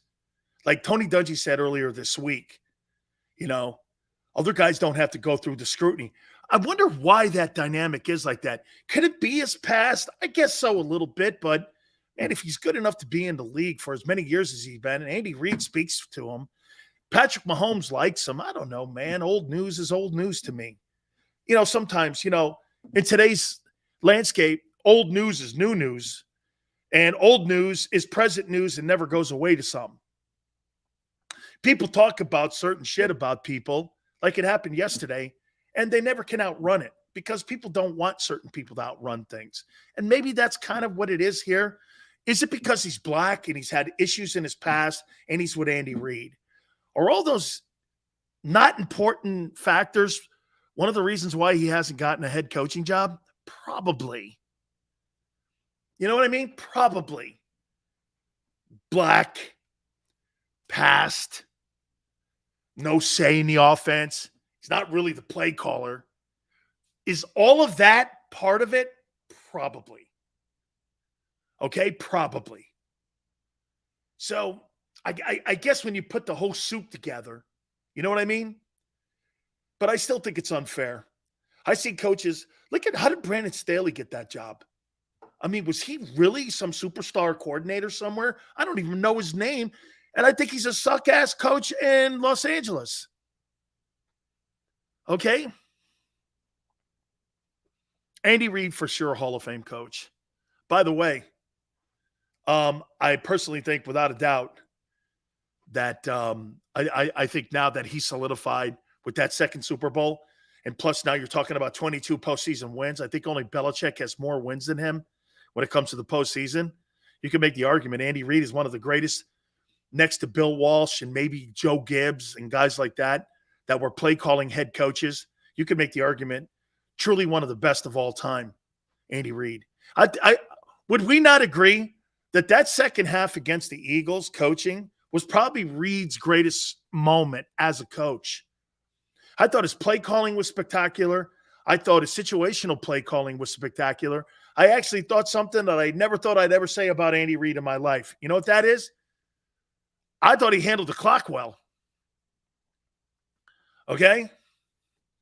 Batman says, why does the NFL recycle the same old NFL coordinators? Doug Peterson is one of the few that broke the mold. Batman, it's a bad look. It's a bad look. Like Matt Nagy is going to get a coaching job and an opportunity again. And Leslie Frazier and guys like Jim Caldwell probably won't. Maybe even Brian Flores. Okay? Personally, can I tell you, Batman, why I think the African-American coach has not been promoted more? I don't think there's enough assistant coaches that are black. I don't think the pool's big enough. And then when you have coaches that fail, that are black, there's very few in the pool to go to. There's just not enough. There's just not enough black assistant coaches. How many black assistant coaches are on the Eagles? 2? Right? I mean, and by the way, I'm not suggesting anything that the Eagles are racist, but let me ask you this. The Cowboys have never had a black coach in the history of that organization. They've never had a black head coach. Is that by design? I don't know. Just a weird look when you have a guy making the comments that he has. You know what I'm saying? It's just, you know what I'm saying? Batman, I just don't think there's enough. You can have a white coordinator who has the same history as Eric, and he would have had a job by now. Probably. Dan, what's your thoughts on Vance Joseph? I know some people like Vance Joseph. I know Brian Dawkins and Seth like him. What's he done? What's he done? And by the way, isn't Vance Joseph the guy that was a D coordinator in Arizona? He couldn't figure out Hassan Reddick, right? He couldn't figure out Hassan Reddick. I wonder what Hassan Reddick would feel if Vance Joseph got the head position as coordinator with the Eagles. I wonder what he would have thought about that if Joseph gets that job. You know what I'm saying? I mean, I don't know. I mean, I don't know where he's gone, where you went like this. That guy is a special dude. Okay. I don't know where you get where he's. I get the coordinator from Georgia because he knows the college personnel. I kind of get that, but Sills, can you see Lamar in Washington? No, not until they figure out, GT, who the owner is going to be there. I don't think you're going to see a lot of moves, in my opinion, in Washington until they figure out who the new owner is going to be. And I think that'll probably be by summertime. We figure something like that out. So I don't think they're going to make any significant moves there, especially at the quarterback position where you got to pay a gigantic number. So I don't think you're going to see that. All right, I got some running backs here I want to throw at you guys. Some free agent running backs, okay? I'm going to go from 5 up, okay? How about Foreman in Carolina? He's 26 years of age. He makes $2 million a year right now, and he's going to be a free agent. Is this a position that would we agree that Howie would want it? Would he want a veteran leader in there to be? Know this. If you draft a running back, okay, if you draft a running back and he can't pick up blocking and blitzing, that also is a factor when it comes to Jalen Hurts' development. So would we feel good enough in drafting a rookie running back to be a pass protector for Jalen Hurts? That dynamic is almost as important today as it is getting a guy back there that could give you some production. You have to have a guy back there that could pick up blitzing. So that's why I'm looking at a veteran here. But again, this is a position like number 3 wideout, in my opinion, where you can go into the draft and get cheaper here, save some money, and this is where you potentially can help pay for Jalen Hurts at the number 3 position wideout and also at the running back. Now, I saw on the Instagram, or I think it was his Twitter page, I saw I saw Miles Sanders, and I saw Sanders kind of say that, look, I love Philly. I hope Philly likes me. Is that kind of an olive branch, him throwing out there going, look, I'm not going to break the bank here? How about this? Let me ask you guys this. Would you want to have Miles Sanders back at this number? 5, 10, 15, 20.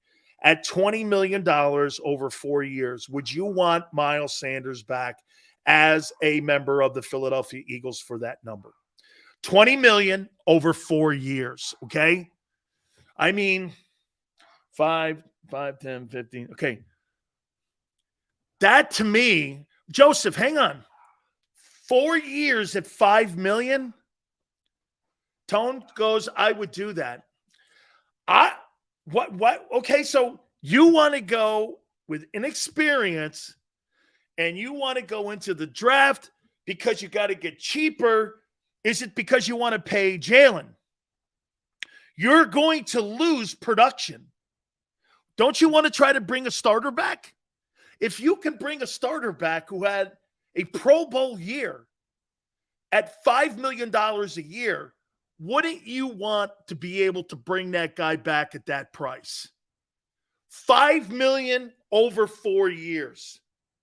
Wouldn't you want to be able to do that? Nick says, yeah, $20 million, 4 years. That's $5 million a year for a guy who's telling you he's not going to command massive money. I could see him going in the open market. Look, do I think he's a $7 million guy? Do I think he's a $5 million guy? I kind of do. 1,300 yards, 11 touchdowns, 5 yards a carry. He knows the system. Is it important to you? Hang on. Joseph, think about this. Is it continuity important to the Eagles and Jalen's development? That's less than Austin Eckler. That's a great number. 4 years at $20 million. Guys, 4 years, $20 million? I would offer him that. He's giving you an olive branch here. Miles Sanders is giving you an olive branch. Watch this. Okay, so here's what I'll do. 4 years, $20 million. I draft the number 3 wide out. And I give Sanders the money instead of going this way. And by the way, in 2 years, that contract will be so minuscule as the cap continues to go up. It'll look like a nothing burger. I think I would offer that to him. I would offer that to him. 4 years, $20 million. This is our only offer. Because, again, we got to pay so many dudes. You're losing Sayamalo. You want to replace your number 3. Don't let me have to And by the way, I think it's important that you keep as many starters as possible on the offensive side. Your defense is going to have more question marks than any defense the Eagles have had in the last 20 years. And you guys are under some impression they're bringing Javon Hargrave is not coming back. He's a top target for the Bears and Patriots. He's a top target. Okay? He's a top target. And by the way, so let's just do this. Say the Giants give Daniel Jones $35 million over 7 years. Shit, they're talking, what was the number I heard today? They're talking 7 years, $200 million. I know, I don't get it either. They're talking 7 years, $200 million for him. I got that number written down somewhere. For Daniel Jones. Okay, so he leaves. I'll give Miles Sanders 4 years, $20 million to go to New York. I'll give it to him. Why would the Giants entertain $38 million a year for Daniel Jones? Dude, I said this yesterday. If you're gonna entertain giving Daniel Jones $38 million over 7 years, I'm gonna go get Derek Carr. Derek Carr makes more sense to me than Daniel Jones. 1 year? 1 year, you're going to pay that guy $200+ million. Not me. I have no interest in signing that guy for that kind of money. Absolutely no interest in that. Now, will he be better if you brought in Hopkins and you brought in a top flight wideout? He's got no help at the wideout. They must look at it this way. Jones has got raw talent with nobody in the building. I think that's how they see it. Okay? All right. Hour number 3, we're going to reset. We're going to look at cap space for teams that I think could go after all your Eagle players and teams that I think are going to make a jump this year. Guys have been great. I thought that was interesting. Frank Reich was going to be the offensive coordinator of the Philadelphia Eagles if he didn't take the Carolina Panther job. Pretty crazy today that he said that right here on the National Football Show. We welcome you guys. Hour 3, keep it here on the National Football Show. When it comes to the fight against insurance companies, large corporations, and the healthcare industry, injured victims are always the underdog. But that doesn't worry us. At Messon Associates, we're an injury law firm from Philadelphia, and we come to fight. Our clients know that they've got representation with a chip on its shoulder, and it's the same chip that makes Philly the toughest city in the country. Call 215-568-3500 or visit us online at messalaw.com. Messon Associates, the toughest injury firm in Philadelphia.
Hi everybody, my name's Jason Lombardi. I'm an inspector at DryTech.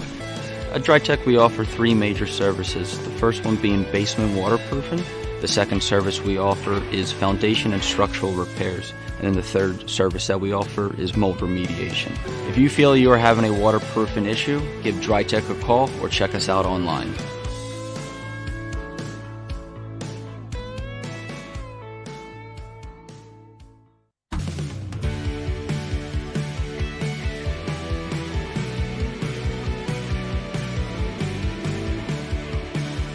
My name is Fran Salerno. I'm a managing director here at Del Valle Insurance Group. Been in the business for over 36 years, saving people money on their insurance needs. Give us a call. Let us help you custom design an insurance plan that meets both your needs and budget.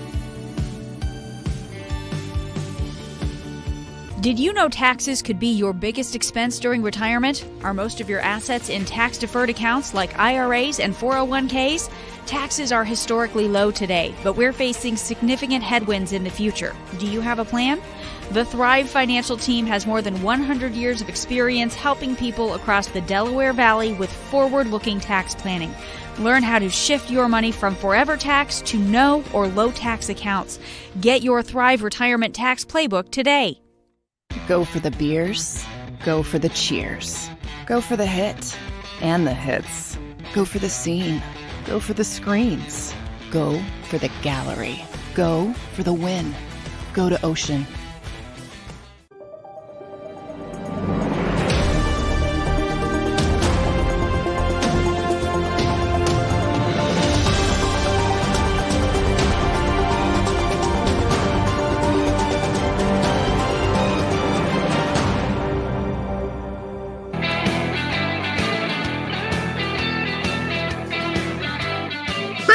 Hour number 3. Guys, great job at getting the soundbite up for Frank Reich saying that he was going to be the new OC of the Eagles, man, if he didn't get the Carolina job.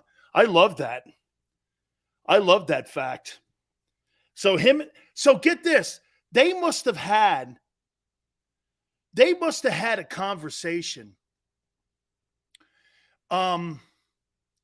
They must have had a conversation during the Super Bowl. Sirianni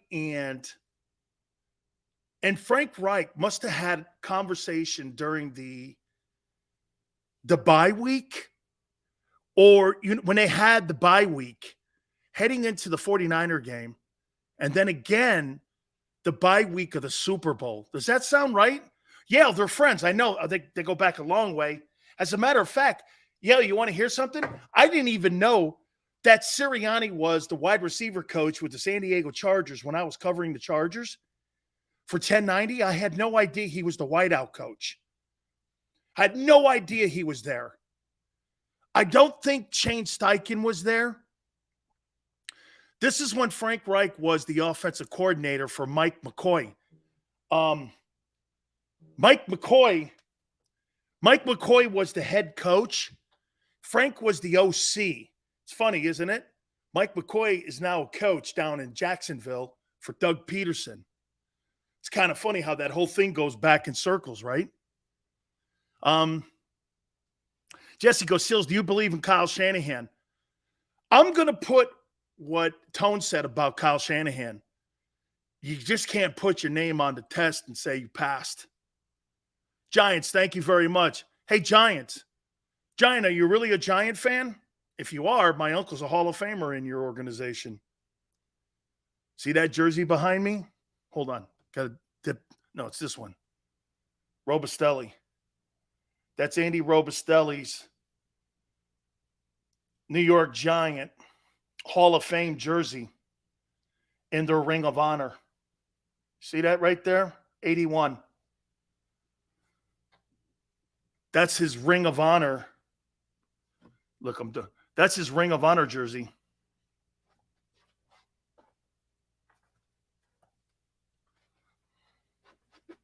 Ring of Honor.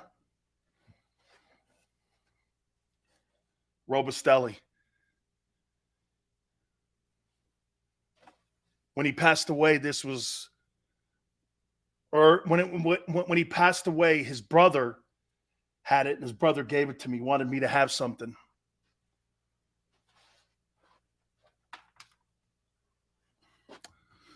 One of my mentors. How many games do you think he played against the Eagles at Franklin Field in that thing?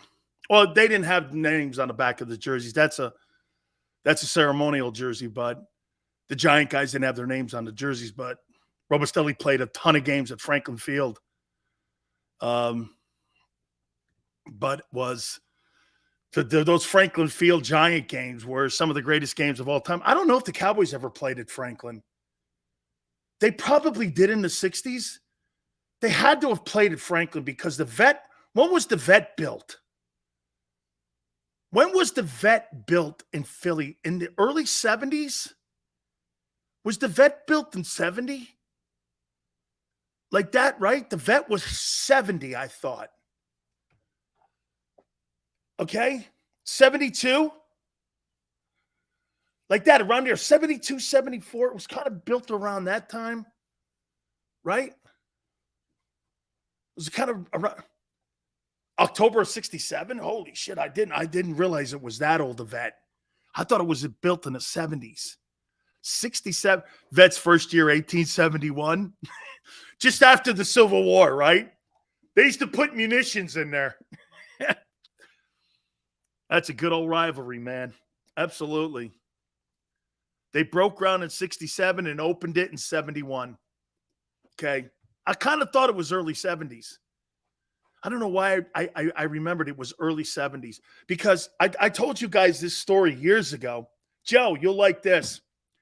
So I played with Robustelli's kids, and Robustelli's related to us.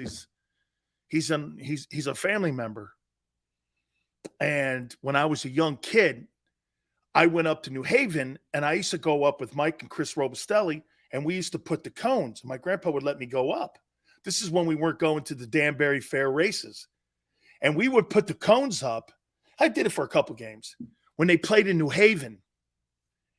And those, like the Eagles and Giants, I think the Eagles and Giants, or maybe the Giants and Patriots were the last game that they played in New Haven. Because the Giants played in New Haven for a little bit. After they moved out of Yankee Stadium, they went. That's how I knew Bruce Allen, because Bruce is a little older than me. And George Allen's kid used to put the cones up for the Redskins. And so I've been friends with Bruce Allen since we were since we were little kids, before even teenagers. Yeah. So seeing the Eagle guys come up, that was, who was the coach before Vermeil? Was that Marion Campbell? Who was the coach before Vermeil? Was that Marion Campbell? Would I sign OBJ? No. Too much money, broken down. Off subject, would you offer a job to Rex Ryan? Figueroa, that's Figueroa. That's not the kind of guy they want in that building at the NovaCare Center. Mike McCormick, that's right. Mike McCormick. Mike McCormick was before Vermeil. That's right. Campbell was after Vermeil. That's right. Marion Campbell, I got it backwards. That's right. That's right. All right. I want to go over salary cap.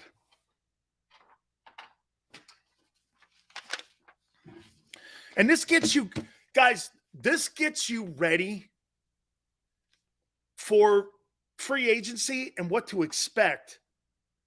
And why I'm telling you, I think it's going to be kind of hard to keep all your guys, especially defensive guys. Okay, let me get the list of, I got the list of Eagle free agents. I'm going to tell you where, watch this. Javon Hargrave. The Chicago Bears have $94.4 million in cap space. They could theoretically go after Seumalo, Hargrave, and Bradbury. I mean, they've got $100 million almost. The Falcons are number 2. Look at the drop. $56.6 million. The Falcons need a quarterback. They're going to go into draft. Now, could Lamar Jackson land there? Boy, that number looks awful tight there for that, doesn't it? 50 million, 56 million. You could put Lamar, and he's from Atlanta. You could put, actually Lamar's from South Florida, excuse me. I'm thinking of Deshaun Watson. Lamar Jackson's from South Florida, still South. 56-6. I wouldn't be shocked if Atlanta makes a play for Lamar, but they need a running back. They need offensive linemen. They need defensive linemen. They need linebackers. TJ Edwards is a fit in Atlanta. Seumalo is a fit in Atlanta. Bradbury is a fit in Atlanta.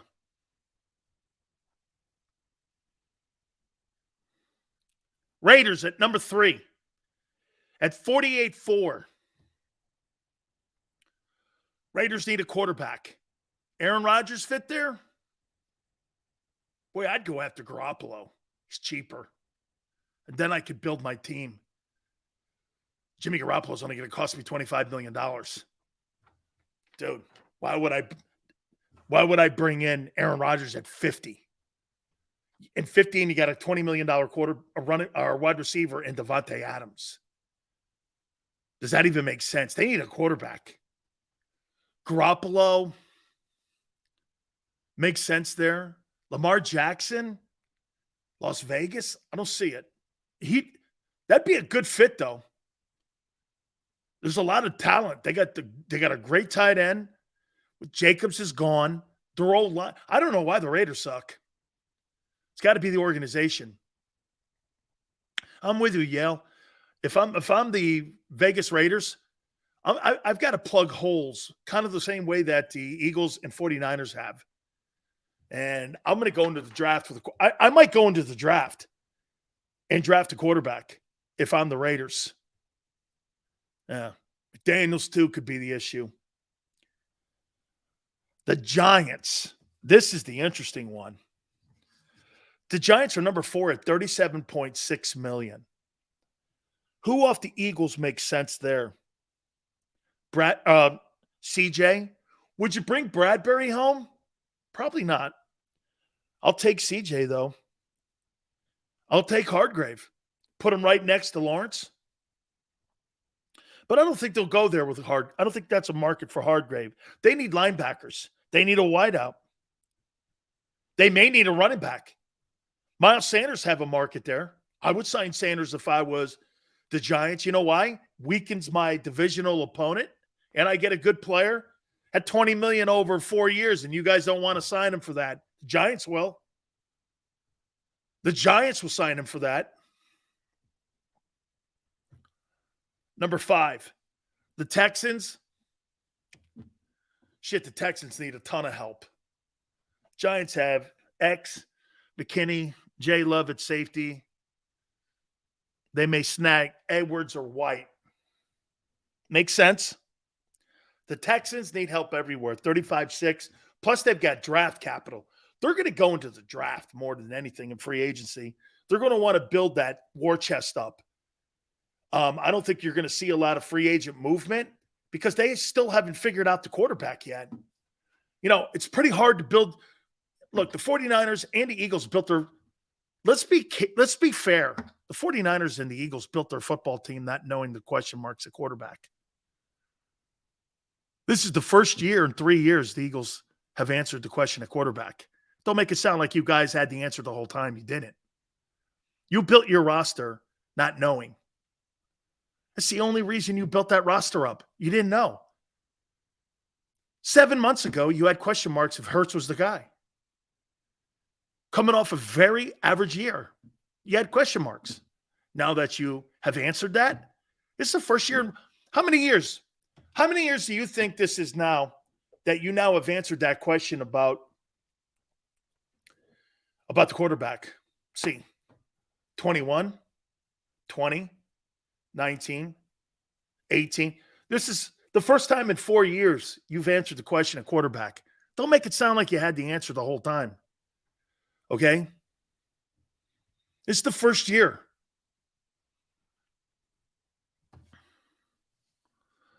Bengals are at 35-6. They need O-line help. Okay? They need O-line help. People started having questions about the quarterback position in Philly since 2008, 18, 19, 20, 21, 22. So that's 5 years.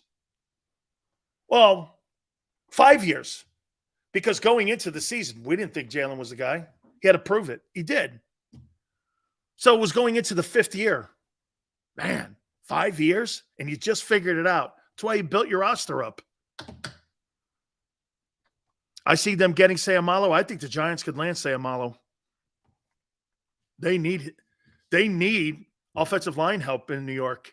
Then again, Dave Gettleman left that organization in ruin at the offensive line position. They were terrible. Bengals, I could see the Bengals getting Isaac Sayamalo. That's a great fit. And Duke Tope, the problem would be Mike Brown.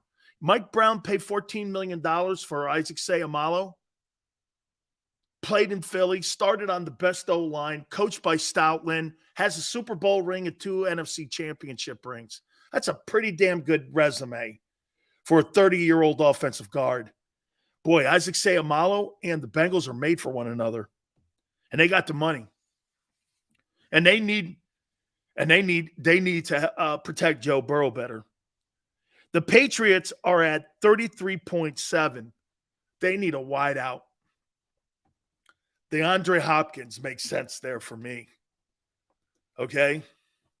Bengals just paid big money to O-line last offseason with Burrow Payday coming. I doubt they target Isaac Seumalo. You can never have enough O-linemen, man. Okay? And here's the problem that the Eagles are going to face. Jordan Mailata may be a casualty eventually. You think you're keeping Mailata and paying a wide receiver 20, a tackle 20, the right tackle 20, and the quarterback 50? Show me in the NFL where that is. Give me one place where both tackles are making $20 million, $18 million apiece. The wideout makes 20. The center makes 10. That could change, obviously. And the quarterback makes 50. Show me where that is. Show me where that is. Mailata's staying? Not if you're paying people like that. That's not true. He's staying. Oh, where's that true? I got to be honest. I'm getting rid of my wide receiver before I get rid of my left tackle. Because you have Devontae stepping in, right? Well, Devontae's going to want money. Tone, if you get rid of AJ, Devontae, what do you think? He's going to get 10? He's going to want 20. This guy just had 92 catches, 1,100 yards. You drafted him number 1. You're not wrong. Your O-line is everything. It's the development of Jalen. See how hard this is? Boy, man, I'll tell you this. Years ago, if you drafted right, you had a good team. If you draft right, people go after your assistants and they go after your talent. Right now, the Philadelphia Eagles are paying for their success, and they're going to pay big time for their success. Either paying to keep the guys on the team, or they're going to pay in losing guys. Shit, you lost both coordinators already. Okay? Think about that. Juergens could step in seamlessly at right guard. I don't know about seamlessly. He's a little dude compared to what you got there. Plus, he hasn't played the position. He's not a guard. He's a center.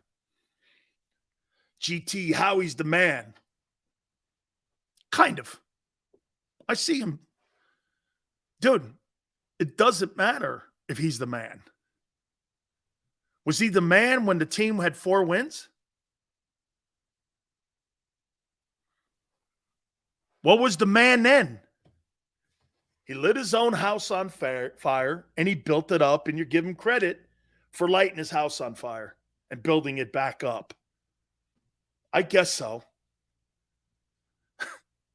He self-inflicts himself every single time because this is how he – the thing that's different, though, the thing that's different with Howie compared to the Rams and Les Snead and Kevin Demoff is that those guys are in salary cap hell.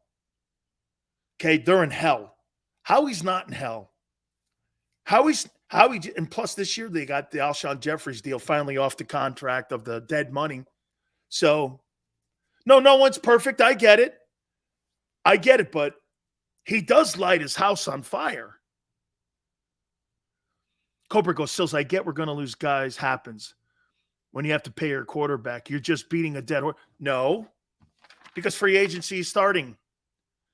The combines are this week. You don't have a coordinator. The decisions on who to keep and not to keep, I'll say this to you, Cobra. So wait, Cobra, do you think that the Eagles have one conversation on one player and then they don't address it every day on who stays and who goes? Every day a situation changes. It's not a dead horse. These are decisions that determine whether or not you build your successful team in the offseason.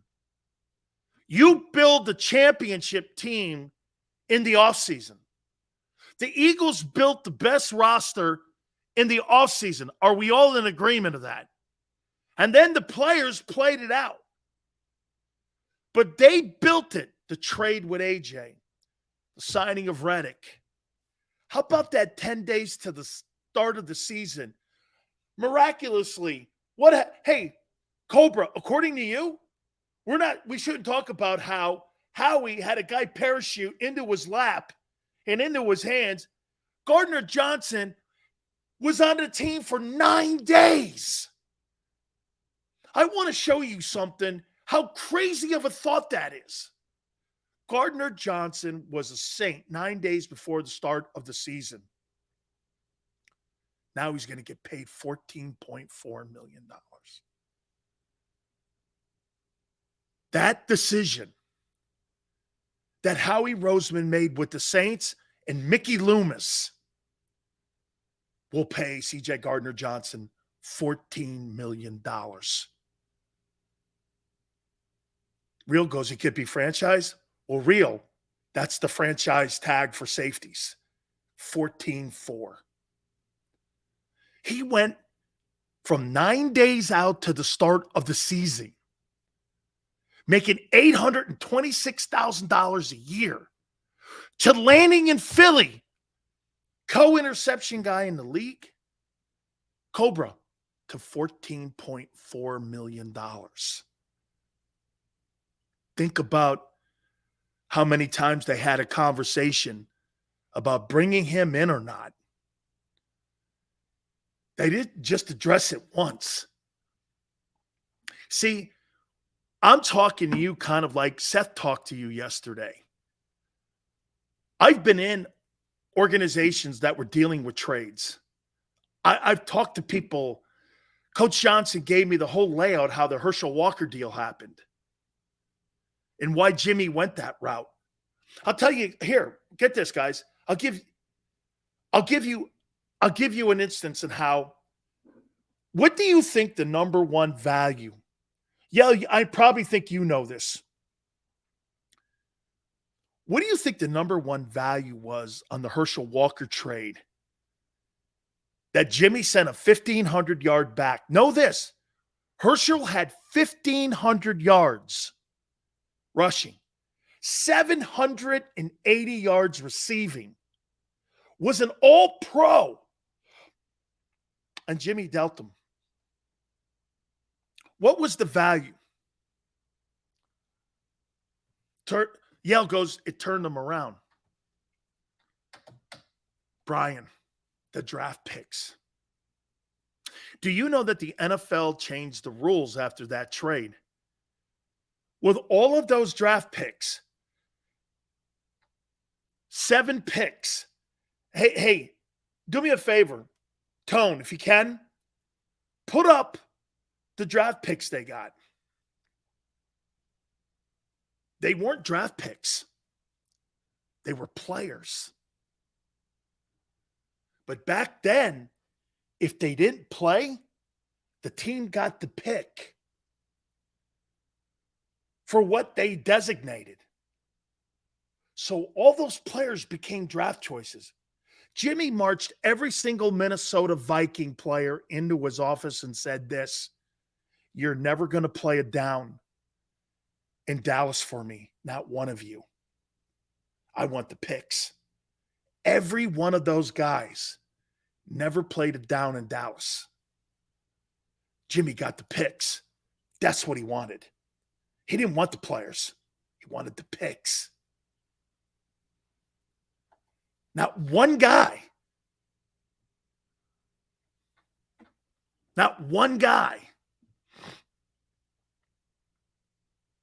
Vlad, it's a point I'm making. Cobra's going, you know what? You're going over because the Eagles are going over situations. It's like here, a draft board. Here's in the draft board. What do you think? You're just set on a guy? If you don't have the number one pick, you don't know who you're taking. You got an idea. How many conversations do you think you have if you're picking 2, 3, 4, 5, 6, 10? How many conversations do you think the Eagles will have on who the 10th pick is supposed to be? 20? 50? 100? Should we trade down? Should we trade up? Should we trade out of the first round with both picks? We got our quarterback. Why not get multiple picks in the first round next year when Jalen Hurts' contract kicks in? So I can go younger, maybe get another corner. Now, hey, think about this, for instance. Now that you got your quarterback, why wouldn't you trade down at 10 and potentially one of those picks you trade out of the first round to get multiple first-round picks the following year when Hurts' contract kicks in? Why wouldn't you do that? Some go, Sills, they won't do that. You got to talk about it. And that would bring another gigantic player to the roster, because then you could have as many as 3 first-round picks next year, all because Hurts panned out. Do this. Watch this. The 30th pick and the 10th pick. What if you trade out of that and you trade into the top of the second round? You land a corner. You land an edge rusher. But you created 3 first-rounders in 2024. Is that a bad deal? You got your quarterback figured out. You've got to go young anyway. You're going to have a ton of compensation picks this year. Why wouldn't you trade out of the first round? Got your quarterback. Teams trade into the first round to get a quarterback, not a safety. You potentially could have 3 ones in 2024. 30th pick, 31st pick. It's a second rounder. Not saying he won't be an impact guy. 1 through 3, sure. 4 even. All because your quarterback panned out. And you got to pay him. And at number 10, you trade out of that pick, it saves money to pay Hurts. And all your compensation picks, you get a safety. You go get a free agent corner. You get Marcus, the kid from Baltimore. Why wouldn't you do that? You see, Cobra, it's just not about sitting here and having a take. It's about playing war games. Everybody plays war games here. How about if we trade out of the 1, out of the 10th pick, out of the 30th? What will that – because, hey, Howie's not looking at the 2023 draft. He's already on the 2024, potentially the 2025 salary cap. How's that cap going to look? The cap is going to go up between $16 and $18 million.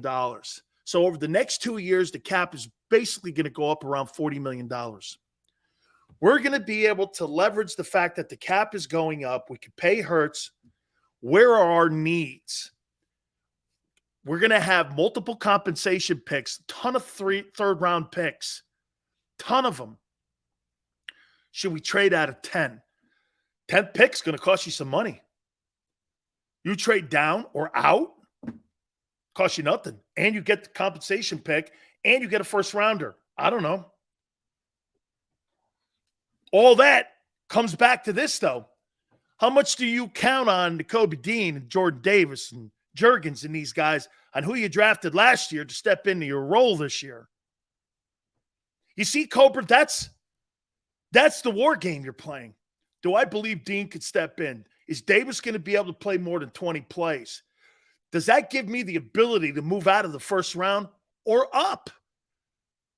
Depending on, again, because Jalen's had such a good year, this gives you now latitude. It gives you the flexibility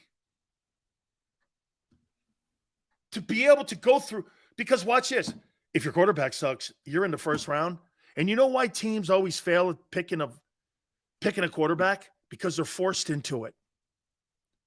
Why do you think you see more busts, or as many busts, if not more bust quarterbacks in the first round? You know why? You're forced into it.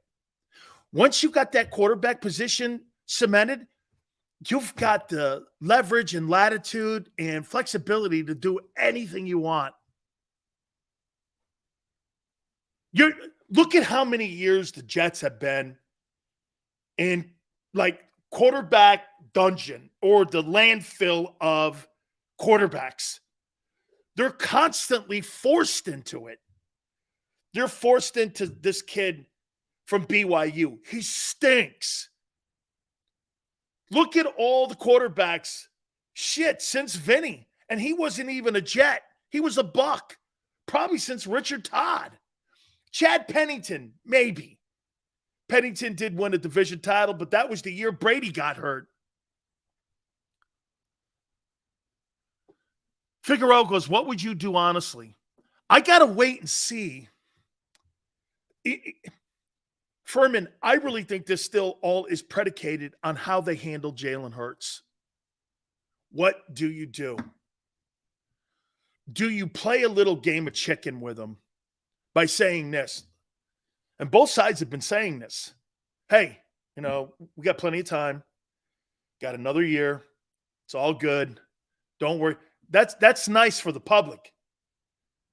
But bottom line is, Clutch Sports is probably putting the gas down. I wouldn't say they're stepping on it, because I think that Jalen is probably, I would say this to you, Jalen is probably making them not step on the gas. This is your hometown discount. I don't believe Jalen's going to make this thing get ugly. He loves Philly. I do believe he does. Hollywood Hogan, Eagle salary cap. Philadelphia's NFL leading $46 million in dead money. Credit card bill is due. Eagles go 8-8 next year because in a crap division. If they go 8-8, Hollywood, it's because defense and coordinators weren't right. And they had injuries where they got lucky last year. They had all the things that went right for them last year don't go right this year. Free agents don't hit. Draft choices don't step up. Here's easily how you don't make the playoffs. You hire the wrong coordinator. How do you know you don't hire Mike Nolan? How do you know you don't hire a bad coordinator? Now, there's a track record of them hiring good assistants. That's what's on their side. Their track record is good. Okay? They got a good track record of hiring coaches that are qualified and good. Just saying. You don't even know your personnel yet on defense. So when you hire the coordinator, what are you hiring him to do? It's like the chicken and the egg conversation here. Well, let's get the coordinator in the building. Okay, so you're running a 43 or 34, 50 front, wide nines. What are you doing? Are you running a young system, a new system, a college-type system? Are you bringing a college? This is why you can bring a college guy in, because you don't even know what you're doing yet. And I'm not saying from a football-wise you don't know what you're doing. You don't know who's in the building yet. You have no idea who's in the building defensively. You're assuming. You're not going to get hometown discounts. They gave it to you last year, especially with guys like Hardgrave and CJ and Bradbury. Those guys, I would take them. I'm going to make a point to you. Unless you franchise tag one of those three guys, they're not coming back. The price of success for the Eagles dictates that those guys are going to get big money on the open market. Hartgrave's going to get $18 million. Bradbury's probably going to get $17, $16 million. Gardner Johnson's going to get all of the 14-4 if they don't franchise him. Those guys are all three getting big money deals. All big money deals. So you sit here and go, well, we're getting these guys. They gave you the hometown discount last year. Bradbury's already said he's not coming back for any hometown discount. I gave that to you already. Brian goes, I'd take CJ out of the three. You're probably going to have to franchise him. You know what's funny? Franchise tag may be cheaper because somebody may overpay for him.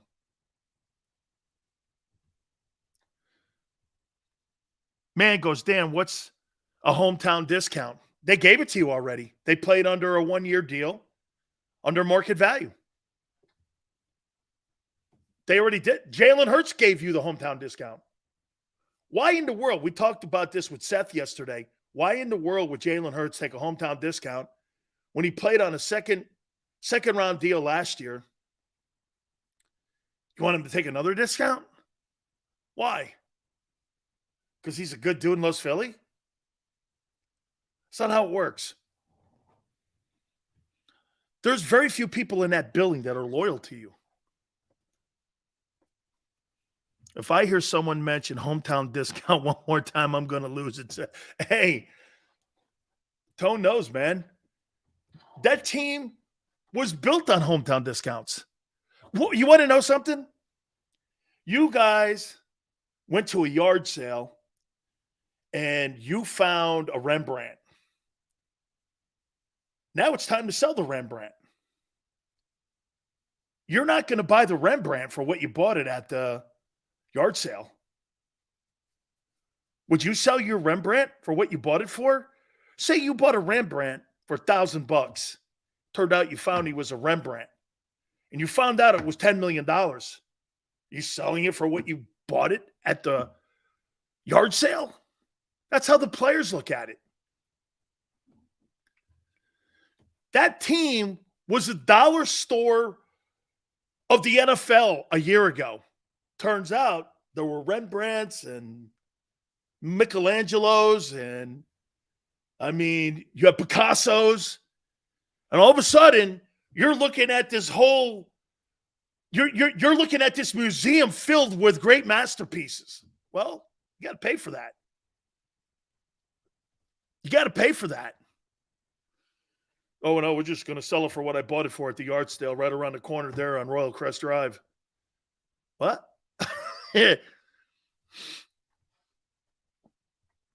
These guys all pan out to have incredible years. I've never seen anything like it. I do think Fletch and Graham could probably do something like that, but they're not essential pieces to bring back. They're not essential. Those three dudes in the secondary are essential, and one of those backers are essential. I think you're going to probably start the season with Milton Williams and Jordan Davis as your tackles. Hargrave ain't coming. He's 30. So you think Howie gives Hargrave $18 million? Huh. And Tone's dead on with this. That's why the Super Bowl loss was such a ball buster. I told you, it's never going to get better than what it was this year, especially for Jalen Hurts. He'll never play on a better team. Mahomes will never play on a better team than his first year on the rookie contract that he won the Super Bowl. He'll never play on a team better than that. He'll never be on a team better than that. Shit, Brady had to leave New England to play on a better team. Why do you think Brady left New England? He wanted to play on a better team. Brady, his best teams were the teams earlier. Rodney Harrison, all them dudes that were on defense, Junior Seau and them guys. There were never guys like that again. You're never going to have Jalen Hurts will never play on a team as good as the one in 2022. I'm going to make that proclamation to you. He'll never be. I'll say this to you, Chris. I don't know if it's the best team. It's the best roster, I think, in the Super Bowl era the Eagles have ever had was the 2022. That's right, Tone. Eagle fans really don't understand the roster was a once-in-a-generation, and we blew it. Watch this. That 2022 team, that roster, I should say, was better than the 17 roster. Was better than 17 roster. Foles outplayed Brady. Graham made a play. Ertz made a catch. Right? Howie has an answer? Like he did on the 4-win team? I like Milton Williams too.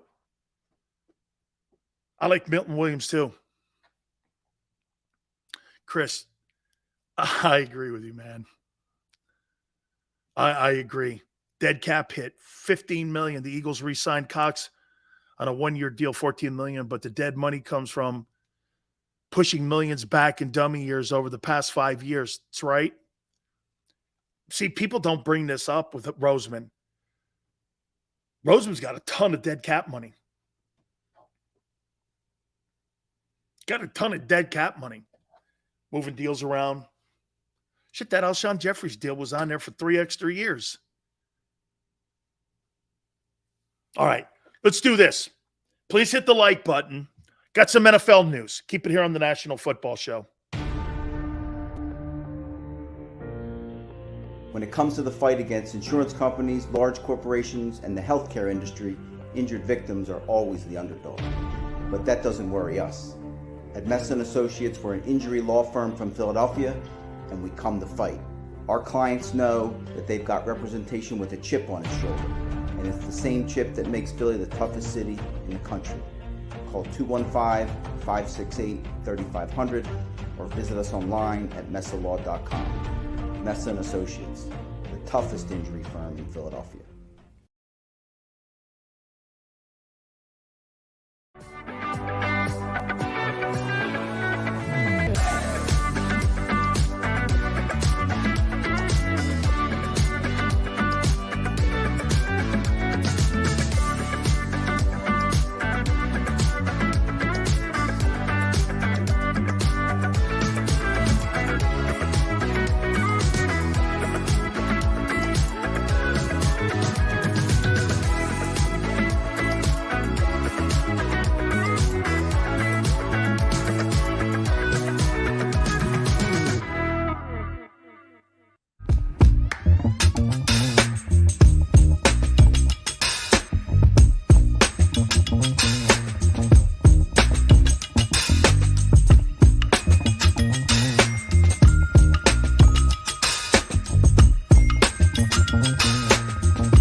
Hi everybody, my name's Jason Lombardi. I'm an inspector at JAKIB. At JAKIB we offer 3 major services, the first one being basement waterproofing, the second service we offer is foundation and structural repairs, and then the third service that we offer is mold remediation. If you feel you are having a waterproofing issue, give JAKIB a call or check us out online.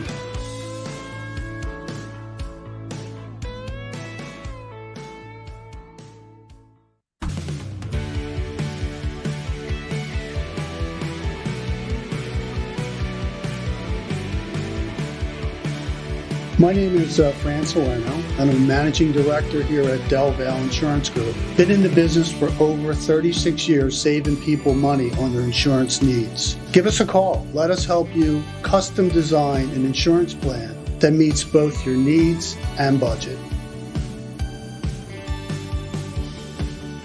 Did you know taxes could be your biggest expense during retirement? Are most of your assets in tax-deferred accounts like IRAs and 401ks? Taxes are historically low today, but we're facing significant headwinds in the future. Do you have a plan? The Thrive Financial team has more than 100 years of experience helping people across the Delaware Valley with forward-looking tax planning. Learn how to shift your money from forever tax to no or low tax accounts. Get your Thrive Retirement Tax Playbook today. Go for the beers, go for the cheers, go for the hit and the hits, go for the scene, go for the screens, go for the gallery, go for the win, go to Ocean.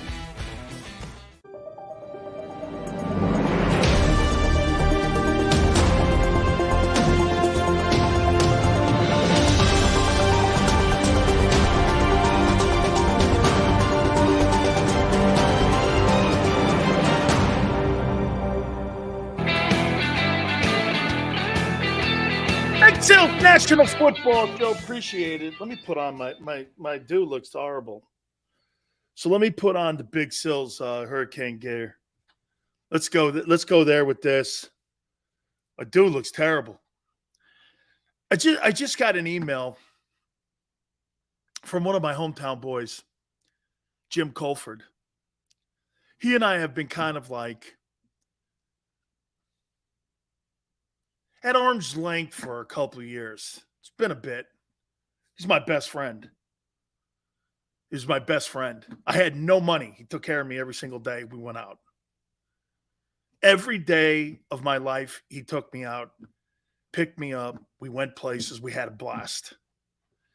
And sometimes, when you get a little older, you do stupid shit and you say stupid things.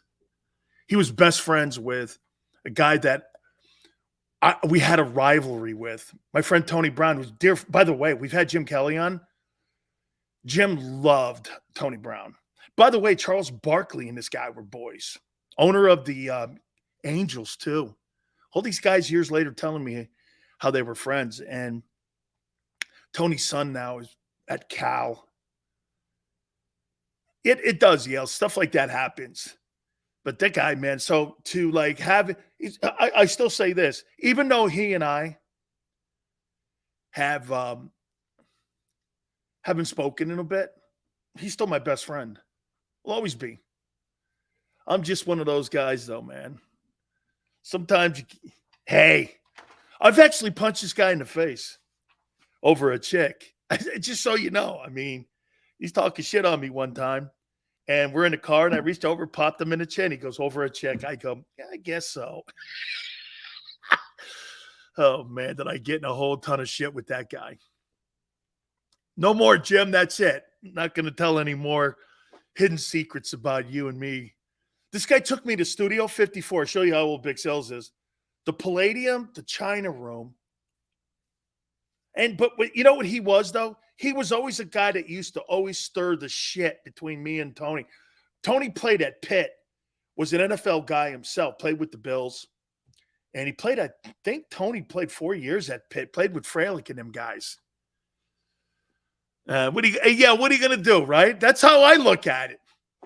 But he's got some German in him. He's not a full paisan. You know what I mean? Oh, no, man. That guy will always be my boy, though, man. Hey, Joseph. But Joseph, you got to understand, I was one of these kids when you grew up with. You never know what could happen. Okay? I'm your best friend, man, but I could punch you in the face. If I thought you were, I could do that, man. I was one of them. I could punch you in the. You never knew what to expect with me. Okay, Tone goes. Could you see Sileo in Studio 54 being like Elaine on Seinfeld?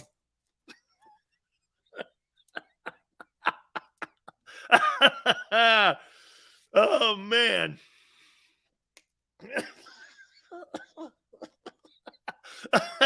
Big Sills in Studio 54 dancing with Agassi. Oh man. No.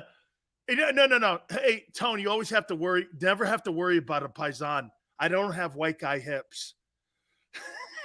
Okay. Italians don't have white guy hips. That's how I was able to get around the guards and get to the quarterback. Sills Travolta. I actually met that guy, Danny Terrio, there. People I've met in my life, I think you guys would be stunned. Dancing like Elaine. Oh, man. Oh, those were great times, though. Yeah, I was one of those guys, man. You just never knew. Oh, man. Hey, by the way, the Eagles are sitting at, hey, Tone, is that what you said? The Eagles are sitting at about 9.7 when it comes to salary cap. It's actually better than I thought. Okay? So at 9.7, let's do this.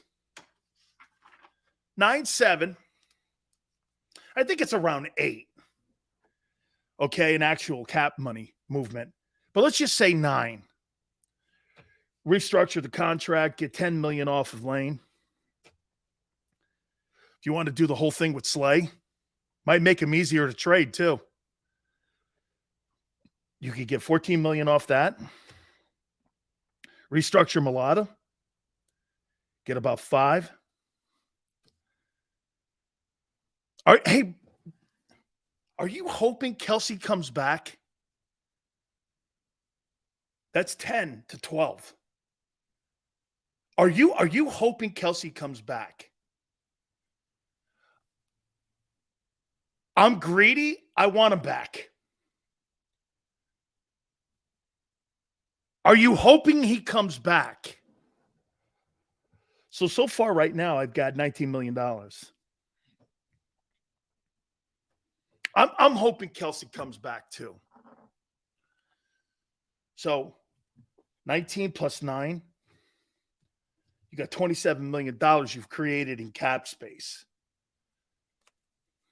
This is why, man, signing guys like Bradbury and CJ Gardner-Johnson and those linebackers. Plus, look. Okay, you're saving 14.4 on Hart. You're saving 14.4 on Fletcher. He's gone. You're saving 13. There's 27 with both tackles. Both tackles give you 27.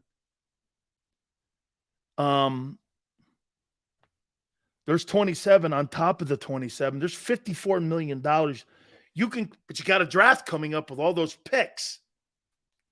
Okay? And you're at about 9.7. Giants are in great shape. Giants are at 37.6. And if you don't bring Barkley back, you don't have to pay 10. They've still got to build in the O-line. Dave Gettleman was a train wreck. Washington is about 8.3. They're sitting there right around. I'm going to tell you this. I'm going to put a preseason order here in how I see the NFC East. I think the Eagles are number 1. I think you're going to be shocked. I think the Eagles are number 1. The Giants are number 2. Washington's 3. And I think the Giants, I think the Cowboys are going to be 4th. Okay. Are you re-signing Pollard? Are you cutting Zeke? Okay. Who's your number 2 wideout? Who's your number 2 wideout? Your defense was spotty. Outside of the kid from Penn State and the right end, fair. I hear guys like Bayless go, Cowboys have just as good a defense as the Eagles. That I won't say. Their back end is 10 times better than and Bayless was like, well, Dak still threw for 358 yards and was 77.8 completion percentage against them. I get that. But that's because you had Gardner Shitbag as your quarterback throwing the ball, and he wasn't going to have sustained drives like Jalen Hurts was. So Jalen Hurts is going to have 4 12-play drives on you. He ain't touching the ball. Look at how many plays Mahomes had. How many plays did Mahomes have in that Super Bowl? 57? If you have Jalen Hurts on the field, the chances of you having and running more plays offensively than the Eagles is very slim. They go on these sustained drives, man. That's what runs you off the building and off the scoreboard. That's what runs you off the board, is that they have sustained drives that can run the ball. I got the Cowboys. I think the Cowboys are going to be the worst team in the East. I think the Giants are going to be improved. I wouldn't pay Daniel Jones $200+ million over 7 years, though. But then again, if you're an Eagle fan, you're hoping, hey man, give him money, right? Hey, right, Tone? Hey, if you're the Eagles, you're doing this. Give Jones the money all day long. You'll be in purgatory for the rest of your lives if you give that guy the money. And you make the priority Daniel Jones over Saquon Barkley. I'd rather have Jimmy Garoppolo in the building. Shit, Garoppolo's 44-17. That guy's been to 2 NFC championship games. Dimes Jones ain't going anywhere but the unemployment line. That's where he's going. All right. Hey, great stuff. We thank Frank Reich for coming on and breaking that news that he was going to be the OC in Philadelphia if he didn't get the Carolina job. That is incredible work. Way to go, Tone. The Seth Joyner interview is destroying it. Tony Dungy was great the other day as well. I don't know who we have in store tomorrow, but I'm working on getting Phil Simms on tomorrow so that we could talk a little bit of quarterbacking with him. What would he do with Jalen Hurts? So we're working on getting him on the program for tomorrow. Till then, Tone, Xander, we thank everybody for coming aboard. We really appreciate it. Please hit the like button. We'll see you tomorrow going 3 to 6 Eastern, and we shall see you on the flip side. When it comes to the fight against insurance companies, large corporations, and the healthcare industry, injured victims are always the underdog. But that doesn't worry us. At Messa & Associates, we're an injury law firm from Philadelphia, and we come to fight. Our clients know that they've got representation with a chip on its shoulder, and it's the same chip that makes Philly the toughest city in the country. Call 215-568-3500 or visit us online at messalaw.com. Messa & Associates, the toughest injury firm in Philadelphia.